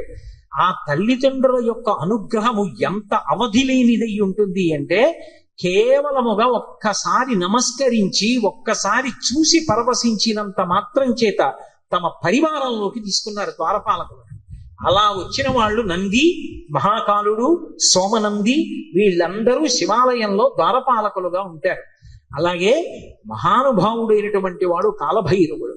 కాలభైరవుడి వృత్తాంతం గురించి కాశీఖండంలో ఎంత గొప్పగా చెప్తారంటే, మనిషి తట్టుకోలేని కష్టాలలో అత్యంత భయంకరమైనటువంటి కష్టం కారాగారవాసం. కారాగారవాసం అంతటి భయంకరమైన కష్టాన్ని ఎదుర్కోవలసి వచ్చినప్పుడు కూడా కాలభైరవ చరిత్ర చదివినా, కాలభైరవాష్టకం చదివినా, కాలభైరవోపాసనం చేసినా వాళ్ళు రక్షింపబడతారు అంటుంది శాస్త్రం. అంత అద్భుతమైనటువంటి మూర్తి ఆ కాలభైరవుడు. సాక్షాత్ పరమేశ్వరుడే కాలభైరవుడిగా ఆవిర్భవించాడు ఒకానొకప్పుడు. కాలభైరవావతారంలో ఆయన లోకానికి కొన్ని మర్యాదలు నేర్పాడు. అందుకే ఒకప్పుడు అందరికీ ఎలా అతిశయం కలుగుతూ ఉంటుందో, గర్వం కలుగుతూ ఉంటుందో, అలా త్రిమూర్తుల యందు కూడా ఇటువంటి పోకడ ఒకటి రజోగుణ సంబంధమైనటువంటి వారి యందు కలుగుతూ ఉంటుంది. సృష్టికర్త అయినటువంటి చతుర్ముఖ బ్రహ్మగారు సహజంగా రజోగుణ తత్వంతో ఉంటాడు, అందుకే ఎరుపు రంగుతో ఉంటాడు. ఆయనకి ఒకప్పుడు ఎందుకో ఒక భావన కలిగింది. ఆయనకి 5 తలలు ఉండేవి. నాకు 5 తలలు, పరమశివుడికి 5 తలలు, సద్యోజాత అఘోర తత్పురుష వామదేవ ఈశానబలుని 5 తలలైంది. నాకు 5 తలలు, నాకంటే బ్రహ్మగారికి 5 తలలు. నాకు శంకరుడికి ఏం తేడా? మేమిద్దరం సమానం, నేనే సృష్టిలో అధికుడు అని వేదములను పిలిచి అడిగాడు. నేనా కాదా అన్నాడు. ఋగ్వేదము, సామవేదము, యజుర్వేదము, అథర్వణ వేదము కూడా నువ్వు కాదు, పరమశివుడే సృష్టికంతటికి కూడా మహాపురుషుడు, ఆయననే వేదములన్నీ కొలుస్తున్నాయని చెప్పి ఆయన అంగీకరించలేదు. ఆయన అహంకారం తగ్గించడానికి శంకరుడు సభలోకి ప్రవేశించాడు. ప్రవేశిస్తే ఒక్కొక్కసారి అతిశయం, గర్వం అనేటటువంటిది కలగకూడదు, కానీ అది కలిగితే ఎంతటి వారిని కూడా ఎలా పడగొట్టేస్తుంది అన్నదానికి ఈ ఆఖ్యానాలన్నీ వస్తాయి. రామకృష్ణ పరమహంస ఒక అద్భుతమైన మాట చెప్పేవారు. ఒకప్పుడు ఒక మహారాజు గారు ఒక భద్రగజం మీద ఎక్కి వస్తున్నాడు. భద్రగజం అంటే ఎంత ఉంటుంది? గురువాయూరులో రాత్రి కృష్ణుడి ఆలయం చుట్టూ ప్రదక్షిణం చేస్తాయి ఏనుగులు, అందులో భద్రగజాలు వస్తాయి. భద్ర అనే జాతికి చెందినటువంటి ఏనుగులు. అసలు ఆ ఏనుగుని చూస్తే ఓ పెద్ద కొండ శిఖరం నడిచి వెడుతున్నట్టు ఉంటుంది. వచ్చి వరుస క్రమంలో నిలబడతాయి గుడి చుట్టూ. అది ఎక్కాలంటే నిచ్చెన వేసుకుని ఎక్కాలి. కానీ ఎంత క్రమశిక్షణగా ఉంటాయంటే, దాని కుంభస్థలం మీద కృష్ణ పరమాత్మ విగ్రహం పెడతారు. పెట్టి అర్చకుడు ఎక్కడానికి వచ్చినప్పుడు అది కాలు చాపి ఈ సంధి భాగం బయటికి వచ్చేటట్టుగా, ఎముక పైకి వచ్చేటట్టుగా ఉంచుతుంది. ఉంచి తల ఇలా పెడుతుంది. పరిగెత్తుకుంటూ వచ్చి అర్చకుడు దాని చెవి పట్టుకుని ఈ సంధి భాగమునందు ఎగిరి కాలు పెట్టి మెట్లెక్కినట్టుగా దాని శరీరం మీద ఎక్కేసి కుంభస్థలం మీద కూర్చుంటాడు. అంతెత్తునుంటుంది భద్రగజం. అది దగ్గర నుంచి వెడుతూ ఉంటేనే ఉద్విగ్నత కలుగుతుంది. అటువంటి భద్రగజం ఎలా ఉంటుందో అంత ఎత్తున ఉండేటటువంటి స్వరూపమైతే భద్రగజంలా నడుస్తున్నాడు రా అంటారు. అలా మహానుభావుడు సాక్షాత్ శంకరుడు సభలోకి ప్రవేశించాడు. ప్రవేశించి ఆయన నిలబడ్డాడు. బ్రహ్మగారు చూసి అతిశయంతో ఉన్నాడు కదూ. నేను అతిశయం అన్న మాట గురించి కదూ మీతో మనవి చేస్తున్నా. అటువంటి భద్రగజం మీద మహారాజు గారు వెళ్ళిపోతున్నారు. మీరు నేను వదిలేసింది ఎక్కడో అక్కడ పట్టుకోవాలి. నేను ఎక్కడ చెప్తున్నాను? రామకృష్ణ పరమహంస ఉపాఖ్యానం చెప్తున్నాను. ఒక మహారాజు అటువంటి భద్రగజం మీద వెళ్ళిపోతున్నాడు రాజవీధిలో. అటువంటి ఏనుగు వస్తోందంటే దాని ఒక్కొక్క కాలు ఇంతంత లావును ఉంటుంది. పాదం ఎత్తి వేస్తే గుండ్రంగా ఉంటుంది. ఏ ప్రాణైనా అణిగిపోతుంది. అందుకని అన్ని పక్కలకు పోతాయి. అటువంటి ఏనుగు వస్తుంటే కన్నంలోంచి ఓ చిరుకప్ప ఒకటి పైకొచ్చి కప్ప కాలెత్తింది. కాలెత్తి చెయ్యి బుద్ధి లేని ఏనుగా పక్కకి పో. ఆశ్చర్యపోయారు రామకృష్ణ పరమహంస, శిష్యులు నిలబడున్నారు అక్కడ. వాళ్ళకి సిద్ధులున్నాయి. ఆ శిష్యుడు చూసి గురువుగారి వంక తిరిగి అన్నాడు, హే బ్రహ్మన్, ఒక భద్రగజం వస్తోంది, దాని మీద మహారాజు వస్తున్నాడు. ఒక కప్ప కన్నంలోంచి బయటకు వచ్చి ఏనుగు మీద కాలెత్తి పక్కకు పోతావా పోవా అంటోంది. దీనికి బుద్ధిహీనత, అతిశయమా? ఎందుకు ఇలా కాలెత్తిందని అడిగారు. అడిగితే పరమహంస ఒక్క నిమిషం కళ్ళు మూసుకొని కళ్ళు తెరిచి అన్నారు, ఇవాళ సాయంకాలం ఈ రహదారి మించి ఒక జేబుకి చిల్లు ఉన్నటువంటి లాల్చీ వేసుకున్న వ్యక్తి వెళ్ళాడు. ఆయన జేబులో 4 పావలాకాసులున్నాయి. పావలాకాసు చిన్నగా గుండ్రగా ఉంటుంది కదూ. ఆ కన్నంలోంచి జారి పావలాకాసు కింద పడింది. కింద పడిన పావలాకాసు దుల్లుకుంటూ కన్నంలోకి వెళ్ళింది. కన్నంలో కప్పు ఉంది. కప్పకి పావలా కాసు దొరికింది. ఇప్పుడు కప్ప దగ్గర పావలా ఉంది కదూ, ఏనుగు మీద కాలెత్తి. పావలా ఉన్న కప్ప ఏనుగు మీద కాలెత్తితే అన్నీ ఉన్నాయనుకున్న నాబోటిగాడు విర్రవీగితే అందులో అతిశయం ఎంత విచిత్రమైన లక్షణాన్ని కల్పిస్తుందో చూడండి. బ్రహ్మగారి అంతటి వాడికి ఒకప్పుడు ఈ ఆవేశం వచ్చింది. ఎందుకు అంటే తలల సంఖ్య లెక్క పెట్టాడు. నాకు 5, నీకు 5. ఇదే బ్రహ్మగారి కౌశికీ వృత్తాంతంలో పార్వతీదేవి దగ్గర అంత వినయంతో మాట్లాడాడు. ఒకనాడు నా నొసటి నుంచి పైకొచ్చావు, నాకు పుత్రసముడివి, నా కాళ్ళు పట్టుకు నమస్కరించు, ఆశీర్వదిస్తానన్నాడు. శంకరుడు చూశాడు, ఓహో చాలా ఉద్ధతితో ఉన్నాడు, అహంకారంతో ఉన్నాడు. నాకు 5 తలలు, తనకు 5 తలలు అనుకుంటున్నాడు. కానీ నా 5 తలల వెనక ఒక తత్వం ఉంది. అది తూర్పుకి తిరిగి ఉన్నటువంటి తలని తత్పురుష ముఖం అంటారు, దక్షిణానికి ఉంటే అఘోర ముఖం అంటారు, పశ్చిమానికి ఉంటే సజ్జోజాతం అంటారు, ఉత్తరానికి ఉంటే వామదేవం అంటారు, పైకుంటే ఈశానం అంటారు. ఈ పంచభూతముల మీద మోక్షం మీద అధికారం కలిగి ఉంటాడు 5 ముఖాలతో. ఖట్మండులో ఉంటుంది 5 తలలతో ఆ శివలింగం. నాతో సమానుడు అనుకుంటున్నాడు ఈ బ్రహ్మగారు. ఆయన బ్రహ్మమస్తకావళి నిబద్ధతే నమః శివాయ అని పేరు. ఈ సృష్టి అంతా కూడా కల్పాంతం అయిపోయినప్పుడు బ్రహ్మగారు పడిపోతాడు. పడిపోతే చూస్తాట శంకరుడు, అయ్యో పాపం, మొట్టమొదట పుట్టాడు అందరికన్నా, వేదములు ఇచ్చి సృష్టి చెయ్యమన్నాను, ఈయన కూడా బొత్తిగా ఇలా శ్మశానంలో పడిపోతే ఏం బాగుంటుంది, ఈయనకు ఓ మంచి స్థానం ఇద్దామని చెప్పి ఆ పుర్రి తీసి ఓ తడపలో గుచ్చుకుని మెళ్ళో వేసుకుంటాడు. ఆయనకి చేతకాక కాదు, ఓ బంగారం గొలుసు చేయించి ఇచ్చేవాళ్ళు లేక కాదు, బ్రహ్మగారిని గౌరవించడానికి ఓ పుర్రేసుకున్నాడు. ఇలా ఎంతమంది బ్రహ్మలు విడిపోయారో ఆ పుర్రెల మాల పెద్ద మాల అయింది. పునుకల పేరు కంఠమున భూరి భుజంగము భూషణంబుగా అనయము భస్మధారణము ఎద్రి నివాసము మేరు విల్లుగా అనుగుగా దంతి చర్మమును హస్తమునందు కపాల చోళముల్ పడిబడి దంతు శంకర కృపావర రూపమును ఆశ్రయించదన్నంటాడు. ఇప్పుడు అంతమంది బ్రహ్మల యొక్క పునుకలు ఆయన మెడలో హారంగా ఉంటాయి, అందుకేసుకుంటాడు పుర్రెలమాల. అరే, ఈ బ్రహ్మకి అతిశయం కలిగిందని తనలోంచి ఒక ప్రాణిని ఉత్పన్నం చేశాడు. భృంగి యొక్క అంశ, భృంగి యొక్క అవతారం భైరవుడు వచ్చినటువంటి వాడు. ఒక్కసారి పరమశివుని అంశతోటే భైరవుడు ఉత్పన్నమయ్యాడు. ఆ భైరవుడు ముమ్మూర్తుల పరమశివుడు ఎలాగే ఉంటాడో అలాగే ఉంటాడు. ఆయన వస్తూనే ఆ బ్రహ్మగారి యొక్క పైన ఉన్నటువంటి తలకాయని పెద్ద యుద్ధం చేయలేదు, ఇలా గిల్లేశాడు. లోకంలో చూడండి ఒక మాట అంటారు, అదే అలా గిల్లేస్తున్నాయిట్రా అంటారు. అన్నిటికన్నా తేలిక ఏమిటంటే గిల్లేయడమే. అలా వెళ్ళిపోతే ఇలా గిల్లేశాడు అనుకోండి, తీరిపోతుంది అంతే.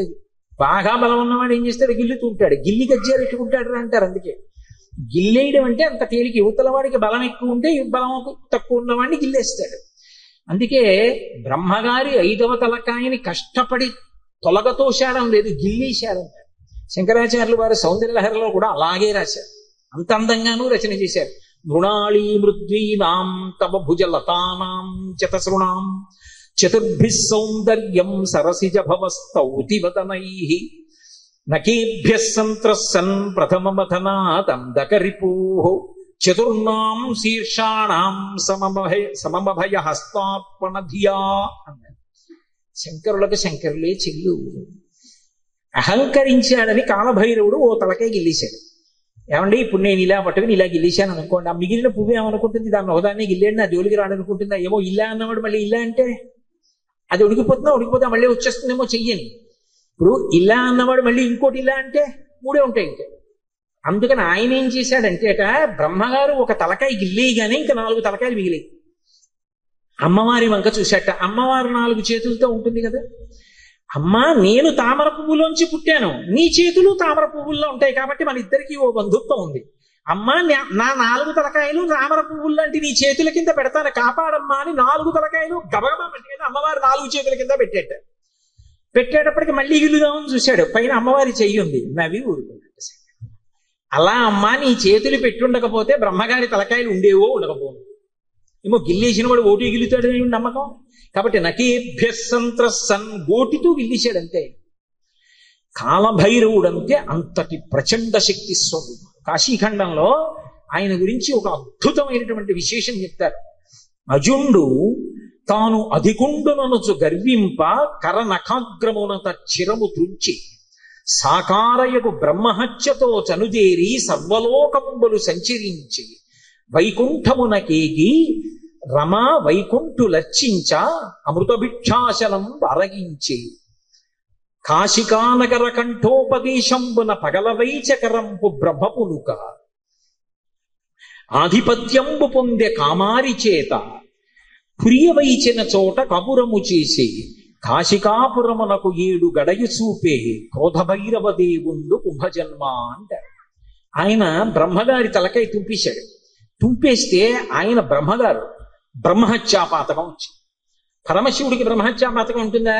ఆయన విధికి నిషేధానికి అతీతుడు. కానీ లోకంలో శివుడే చేశాడు కదా, మేమెందుకు చెయ్యకూడదని రేపు పొద్దున్న తెలియక జనులు బ్రహ్మహత్యాదోషం చేస్తే కట్టి కుడిపేస్తుంది.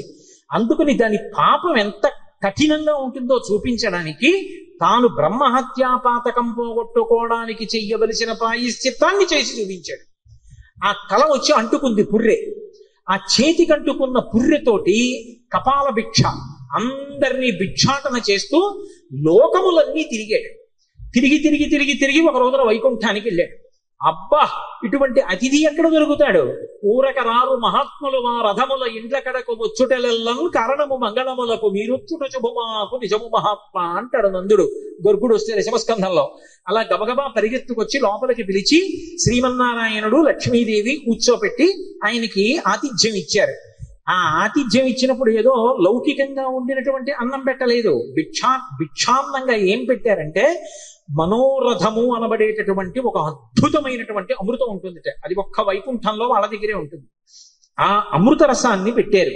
పెడితే ఆ అమృత పాయసం ఆరగించి లక్ష్మీ విష్ణువుల చేత అర్చింపబడిన వాడై బయలుదేరాడు. అన్ని లోకాలు తిరిగి తిరిగి తిరిగి తిరిగి కాశీపట్టణానికి వచ్చాడు.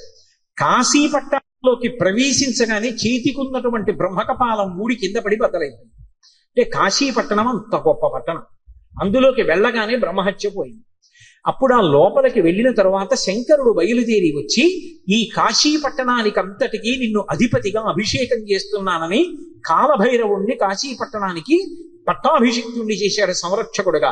ఆధిపత్యంబు పొందే కామారి చేత అంత అద్భుత రూపాన్ని పొందాడు. భైరవ అంటారు. భైరవ అంటే కుక్కకి భైరవ అని పేరు. ఎందుకంటే భయ్య నరుస్తుంది కాబట్టి, రవము అంటే శబ్దము, భయ్య నరిచి మీద పడుతుంది కాబట్టి భైరవ అంటే కుక్క. భైరవుడు వచ్చాడంటారు. కాదు, భైరవ అన్న మాటకు అర్థం ఏమిటంటే ఎవరిని చూస్తే హడిలిపోతామో, ఎవరిని చూస్తే భయం వేస్తుందో, ఎవరిని చూస్తే ఇక బుద్ధి పని చెయ్యదో అటువంటి భయంకరమైనటువంటి రూపంతో ఉండేటటువంటి వాడికి భైరవ అని పేరు. లోకంలో ఎవరైనా సరే బాగా పాపములు చేసి చేసి చేసి చేసి చేసి చేసి శరీరం విడిచిపెట్టేశారనుకోండి, ఈ లోకం విడిచిపెట్టి వెళ్ళిపోయేటప్పుడు భైరవ యాతన అని ఉంటుంది. ఆయన క్రోధ రూపంతో వెంటపడతాడు బెత్తం పట్టుకుని. ఆయన్ని చూసేటప్పటికి భయపడి చెమటలు కక్కుతూ పరిగెడతారు. పరిగెత్తి పరిగెత్తి పరిగెత్తి దాహార్తితో యమసదనం దగ్గర అగ్నిజ్వాలలతో ఉంటుంది తోరణం. ఆ తోరణం కింద నుంచి దూరుతాడు కాలిపోతూ. ఆ దోషం పోవాలి అంటే కాలభైరవ దర్శనం చేస్తారు. కాఠ్మండూలో కాశీపట్టణంలో కాలభైరవ దేవాలయాలు ఉన్నాయి. కాలభైరవ దర్శనం చేస్తే భైరవ దండన అని ఆయన వేస్తాడు. ఓ బెత్తం పెట్టి ఓసారి వీపు మీద కొడతారు ఇలాగా. అంటే అక్కడతో ఆ పాపాన్ని తీసేస్తారు. ఆ చాలా అనుగ్రహమూర్తి. అలాగే కార్తీక మాసంలో వచ్చేటటువంటి పౌర్ణమి నాడు జ్వాలాతోరణం చేస్తారు. కొత్త గడ్డి తీసుకొచ్చి తోరణం కట్టి ఆ గడ్డి అంతా పెట్టి ఆవు నెయ్యి పోసి వెలిగిస్తారు. వెలిగించి పార్వతీ పరమేశ్వరులు పల్లకీలో వెళుతుంటే హరహర మహాదేవ శంభో శంకర అంటే భక్తులు కూడా పల్లకీతో వెళ్ళి మళ్ళీ వస్తూ ఉంటారు. ఎందుకు అలా వెళ్ళి వస్తూ ఉంటారు అంటే నరకలోకానికి వెళ్ళి అగ్నితోరణం కింద నుంచి దూరవలసినటువంటి అగత్యాన్ని తీసేసి ఇక్కడే అగ్నితోరణం కింద నీవు అక్కడ చూడక్కర్లేదురా, నేను నీకు అండ ఉంటాను, బెంగ పెట్టుకోకని ఆయన నడిచి ఆయన వెనక మనం నడిస్తే ఇంకా అక్కడ అగ్నితోరణం చూడక్కర్లేదు, తిన్నగా మంచి లోకాలకు వెళ్ళిపోతాడు. దానికోసం ఇక్కడ ఆయన అద్భుతమైనటువంటి జ్వాలాతోరణం చేస్తాడు. మనం చేస్తే అనుగ్రహాన్ని శంకరుడి ద్వారా పొందుతామని. అందుకని భైరవ అంటారు. శంకర భగవత్పాదులు కాలభైరవుని యొక్క వైభవం మీద ఒక అష్టకం చేశారు. దేవరాజ సేవ్యమాన భావనంగ్రి పంకజం వ్యాళయజ్ఞ సూత్రం ఇందు శేఖరం కృపాకరం నారదాది యోగి బృంద వందితం దిగంబరం కాశికాపురాధినాథ కాల భైరవం భజే. నారదాది యోగి బృంద వందితం దిగంబరం అంటారు. ఆయన నారదుడు వంటి యోగి బృందముల చేత విధింపబడుతూ ఉంటాడు. దేవరాజ సేవ్యమాన భావనాంగ్రి పంకజం, పావనాంగ్రి పంకజం. దేవరాజు అంటే ఇంద్రుడు, ఇంద్రాదుల చేత పూజింపబడేటటువంటి పాదపద్మములు కలిగినటువంటి వాడు. వ్యాళయజ్ఞ సూత్రం ఇందుశేఖరం కృపాకరం. ఆ చంద్రబింబాన్ని శుక్లపక్షంలో ఉండేటటువంటి తదియనాటి చంద్రరేఖని కొప్పులో ధరించి ఉంటాడు ఆయన. వ్యాళయజ్ఞ సూత్రం ఇందుశేఖరం కృపాకరం నారదాది యోగి బృంద వందితం దిగంబరం. ఆయన దిక్కులన్నీ ఆయనకి అంబరములై ఉంటాయి. ఆ దిక్కులు అంబరములై ఉన్న మీదట కొత్తగా ఇక వస్త్రాన్ని కట్టుకోడు, దిశములతో ఉంటాడు. అది ఒకటి. అసలు తెలుసుకోవలసిన రహస్యం వేరే ఉంటుంది. ఎప్పుడైనా మీరు శివాలయంలోకి వెళ్ళినప్పుడు కాలభైరవ దేవాలయానికి వెళితే బట్ట ఉండదు, ఆయన దిగంబరంగా నిలబడి ఉంటాడు. ఎందుకు అలా ఉంటాడు అంటే దానికి ఒక కారణం ఉంది. అంబరము దేనికి కట్టుకుంటారు అంటే, వస్త్రము కట్టుకున్నాడు అన్న మాటకి తాత్వికమైనటువంటి అర్థం ఏమిటి అంటే, లజ్జ పొంది ఉన్నారు, ఎవరు తనని చూసి సంతోషించాలో వాళ్ళు మాత్రమే సంతోషించాలి తప్ప అన్యులు తనని ఇంకొకలా చూడకుండా ఉండడానికి వస్త్రం కట్టుకుంటారు. సభాముఖంగా అంతకన్నా మాట్లాడకూడదు. మీకు ఇంకా బాగా అర్థం అవడానికి నేను ఒక్కటే మాట చెప్పగలను. 1,00,00,000 రూపాయలు పెట్టి రకరకాల నగలు చేయించుకుని ఒంటి నిండా పెట్టుకుని ఒక స్త్రీ బట్ట కట్టుకోలేదనుకోండి, ఏమంటారు? లజ్జావిహీన అంటారు. సముద్రపు టొట్టును దొరికేటటువంటి నత్తగొల్లలతో హారం వేసుకుని 30 రూపాయల చీర కట్టుకుందనుకోండి, ఏమంటారు? మానవతి అంటారు. బట్ట దేనికి కట్టుకుంటారు అంటే, ఏ పురుషుడు తనని ఎలా చూడాలో అలాగే చూడాలి. భర్త అయితే దాని అవసరం లేదు, భర్త కానివాడు ఇంకొకలా చూడ్డానికి వీల్లేదు. అంబరము ధరించి ఉంటారు. అంబరము భక్తికి సంకేతం. భక్తి అంబరమును కట్టుకుంటారు. భక్తి అంబరం కట్టుకుంటే పురుషుడి చేత ఆకర్షింపబడతాడు. ఎవరా పురుషుడు? ఒక్కడే పురుషుడు. పతిం విశ్వస్యాత్మేశ్వరగం శాశ్వతగం శివమచ్యుతం. ఆ భగవంతుడు ఒక్కడే పురుషుడు. ఆధ్యాత్మిక సంప్రదాయంలో అందరం స్త్రీలమే. మనందరికీ పతి ఆయన. ఆయన కొరకు భక్తి అన్న బట్ట కట్టుకుంటాం. అసలు పరమేశ్వరుడు ఎవరి కోసం కట్టుకోవాలి? ఎవరి పట్ల భక్తితో ఉండాలి ఆయన? ఆయన ఎవరిని పొందాలి? ఆయన పొందడానికి ఇంకెవరు లేరు, అందరూ ఆయన్ని పొందుతారు. అందుకే ఆయన బట్ట కట్టుకోడంటే భక్తి అన్న నంబరం ఆయన కట్టుకోక్కర్లేదు. అందుకు దిగంబరుడు. ఆ దిగంబర అన్న మాటను అలా అర్థం చేసుకోవాలి. అందుకే యోగి సంప్రదాయంలో ఈ దిగంబర అన్న మాట మీకు కనపడుతూ ఉంటుంది. కాబట్టి నారదాది యోగి బృంద వందితం దిగంబరం కాశికాపురాధినాథ కాల భైరవం భజే. అటువంటి కాలభైరవుణ్ణి నేను భజిస్తున్నాను. భానుకోటి భాస్వరం భవాబ్ది తారకం ప్రభుం నీలకంఠమీప్సితార్థదాయకం త్రిలోచనం కాలకాల మంబుజక్షమక్షశూలమక్షరం కాశికాపురాధినాథ కాల భైరవం భజే. ఇప్పుడు నేను అష్టకం అంతా ఎక్కడ చెప్పాను? భానుకోటి భాస్వరం, 1,00,00,000 మంది సూర్యులు ఉదయిస్తే ఎలా ఉంటుందో ఆయన కాంతి అలా ఉంటుంది. భవాబ్ది తారకం ప్రభుం, సంసారం అనే సముద్రాన్ని దాటించేస్తాడు ఆయన పాదాలు పట్టుకుంటే. నీలకంఠమీప్సితార్థదాయకం త్రిలోచనం, నీలకంఠుడై హలాహల భక్షణం చేసినటువంటి శంకరుడై లోకములను అనుగ్రహించగలిగిన వాడై భక్తజనుల యొక్క ఈప్సితములను తీర్చగలిగిన వాడై ఉంటాడు. నీలకంఠమీప్సితార్థదాయకం త్రిలోచనం కాలకాలమంబుజక్షమక్షశూలమక్షరం, చేతిలో అక్షమాల పట్టుకుని జ్ఞానాన్ని ఇవ్వగలిగిన వాడై ఉంటాడు. అందుకే అక్షమాల అంటే ధ్యాన స్థితిని కటాక్షిస్తాడు. పుస్తకాలు చదవడం గొప్ప కాదు, ధ్యానం చేయగలిగి ఉండాలి. ఆ మనస్సు చెప్పినప్పుడు మాట వినాలి. పిలవగానే మనస్సు వెనక్కొచ్చి ఎవరిని చూడమంటున్నానో వాళ్ళని చూడాలి. రా చూడు పార్వతీ పరమేశ్వరుల పాదద్వంద్వాన్ని అనేటప్పటికీ అది గబగబా వచ్చి కూర్చుని చూడడము అలవాటు అవ్వాలి. మనసు ఎలా వినాలి అంటే కుక్క మాట విన్నట్టుగా వినడం, ఎద్దు మాట విన్నట్టుగా వినడం మనసుకి రావాలి. కుక్క చూడండి అన్నాను అనుకోండి పరిగెత్తుకొస్తుంది, కుక్క పిలిస్తే వచ్చినట్టు. ఎద్దు చూడండి కొత్తగా గిత్తని బండికి కట్టారనుకోండి, బండి ఎత్తి పట్టి రైతు దా దా అంటే అది రాదు. బలవంతంగా తీసుకొచ్చి కాడి మెడ మీద పెట్టారనుకోండి తోసేస్తుంది, అటుపోతుంది ఇటుపోతుంది. 4 మాటలు అలవాటు చేసి కొట్టి దుక్కి దున్నించి చేశాడనుకోండి ఆ తర్వాత రైతు ఇక ఎద్దు దగ్గరికి వెళ్ళడు, వచ్చి ఆ బండి కాడి పట్టుకుని ఇలా పైకి ఎత్తి పట్టుకుంటాడు. ఇలా ఎత్తి పట్టుకుని ఆ 2 కాడిలా సమానంగా వస్తుంది అంటాడు. 2 ఎద్దులు నిద్రపోతున్నవి లేచి ఒళ్ళు విరుచుకొచ్చి మెడబెట్టేస్తాయి. పిలవలేదు ఆయన, ఏమి దా అని కూడా అనలేదు, అంటే చాలు 2 ఎద్దులు వచ్చాయి. అలా అన్నంత మాత్రం చేతనే ఎద్దులు వచ్చేస్తుంటే సాధన చేత మనసు వెనక్కి రావద్దు, రావాలి. అలా వచ్చేటట్టు చెయ్యగలిగిన వాడు, సాధనా బలాన్ని అనుగ్రహించగలిగిన వాడు కాలభైరవుడు. కాలస్వరూపంతో ఉంటాడు. అందుకే కాలకాలమంబుజక్షమక్షశూలమక్షరం కాశికాపురాధినాథ కాలభైరవం భజేత్.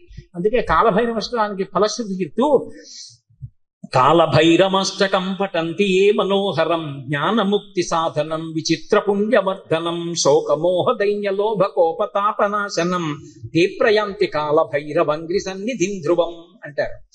ఎవరు కాలభైరవాష్టకాన్ని చదువుకుని ప్రతిరోజు కాలభైరవుడికి నమస్కరిస్తాడో వాడికి భక్తి, చిత్తశుద్ధి, వైరాగ్యము, జ్ఞానము, చిట్ట చివర మోక్షము ఆయన అనుగ్రహిస్తాడు. ప్రత్యేకించి మార్గశీర్ష మాసం, చతుర్దశి, అష్టమి, మంగళవారం, ఆదివారం ఇటువంటివి కాలభైరవుడి గురించి వినడానికి అత్యుత్తమమైనటువంటి రోజులు. మన అదృష్టం ఏమిటంటే ఆషాఢమాసం గురు పౌర్ణమి వచ్చేటటువంటి రోజులు, ఉత్తరాయణ పుణ్యకాలం చివరకు వచ్చేస్తున్నటువంటి మంచి రోజులలో హేలాపురి లాంటి పరమ పవిత్రమైన పట్టణం, జరాపహరీశ్వరుడు ఉన్నటువంటి క్షేత్రం, ఇటువంటి క్షేత్రంలో ప్రదోష వేళ దాటిన తరువాత మనం కాలభైరవుడి గురించి చెప్పుకోగలిగాం. ఇంకంతకన్నా అదృష్టం ఏముంటుంది? కారాగారవాసం లాంటి ఆపదని కూడా తప్పిస్తాడు. శరీరం విడిచిపెట్టిన తరువాత భైరవయాతన పొందకుండా మోక్షమును అనుగ్రహించగలడు అంటే ఆయన ఎంతటి శక్తివంతుడో మీరు ఆలోచించవచ్చు. కాశికా పట్టణానికి అంతటికీ కూడా అధిపతి అయి ఉంటాడు. అటువంటి మహానుభావుడైనటువంటి కాలభైరవుని యొక్క స్మరణము చాలు, సమస్త పాపములు నశించిపోతాయి. అంత గొప్ప కాలభైరవుడు శివాలయంలో ఈశాన్య దిక్కున నటరాజస్వామి వారి పక్కన విరాజమానుడై ఉంటాడు.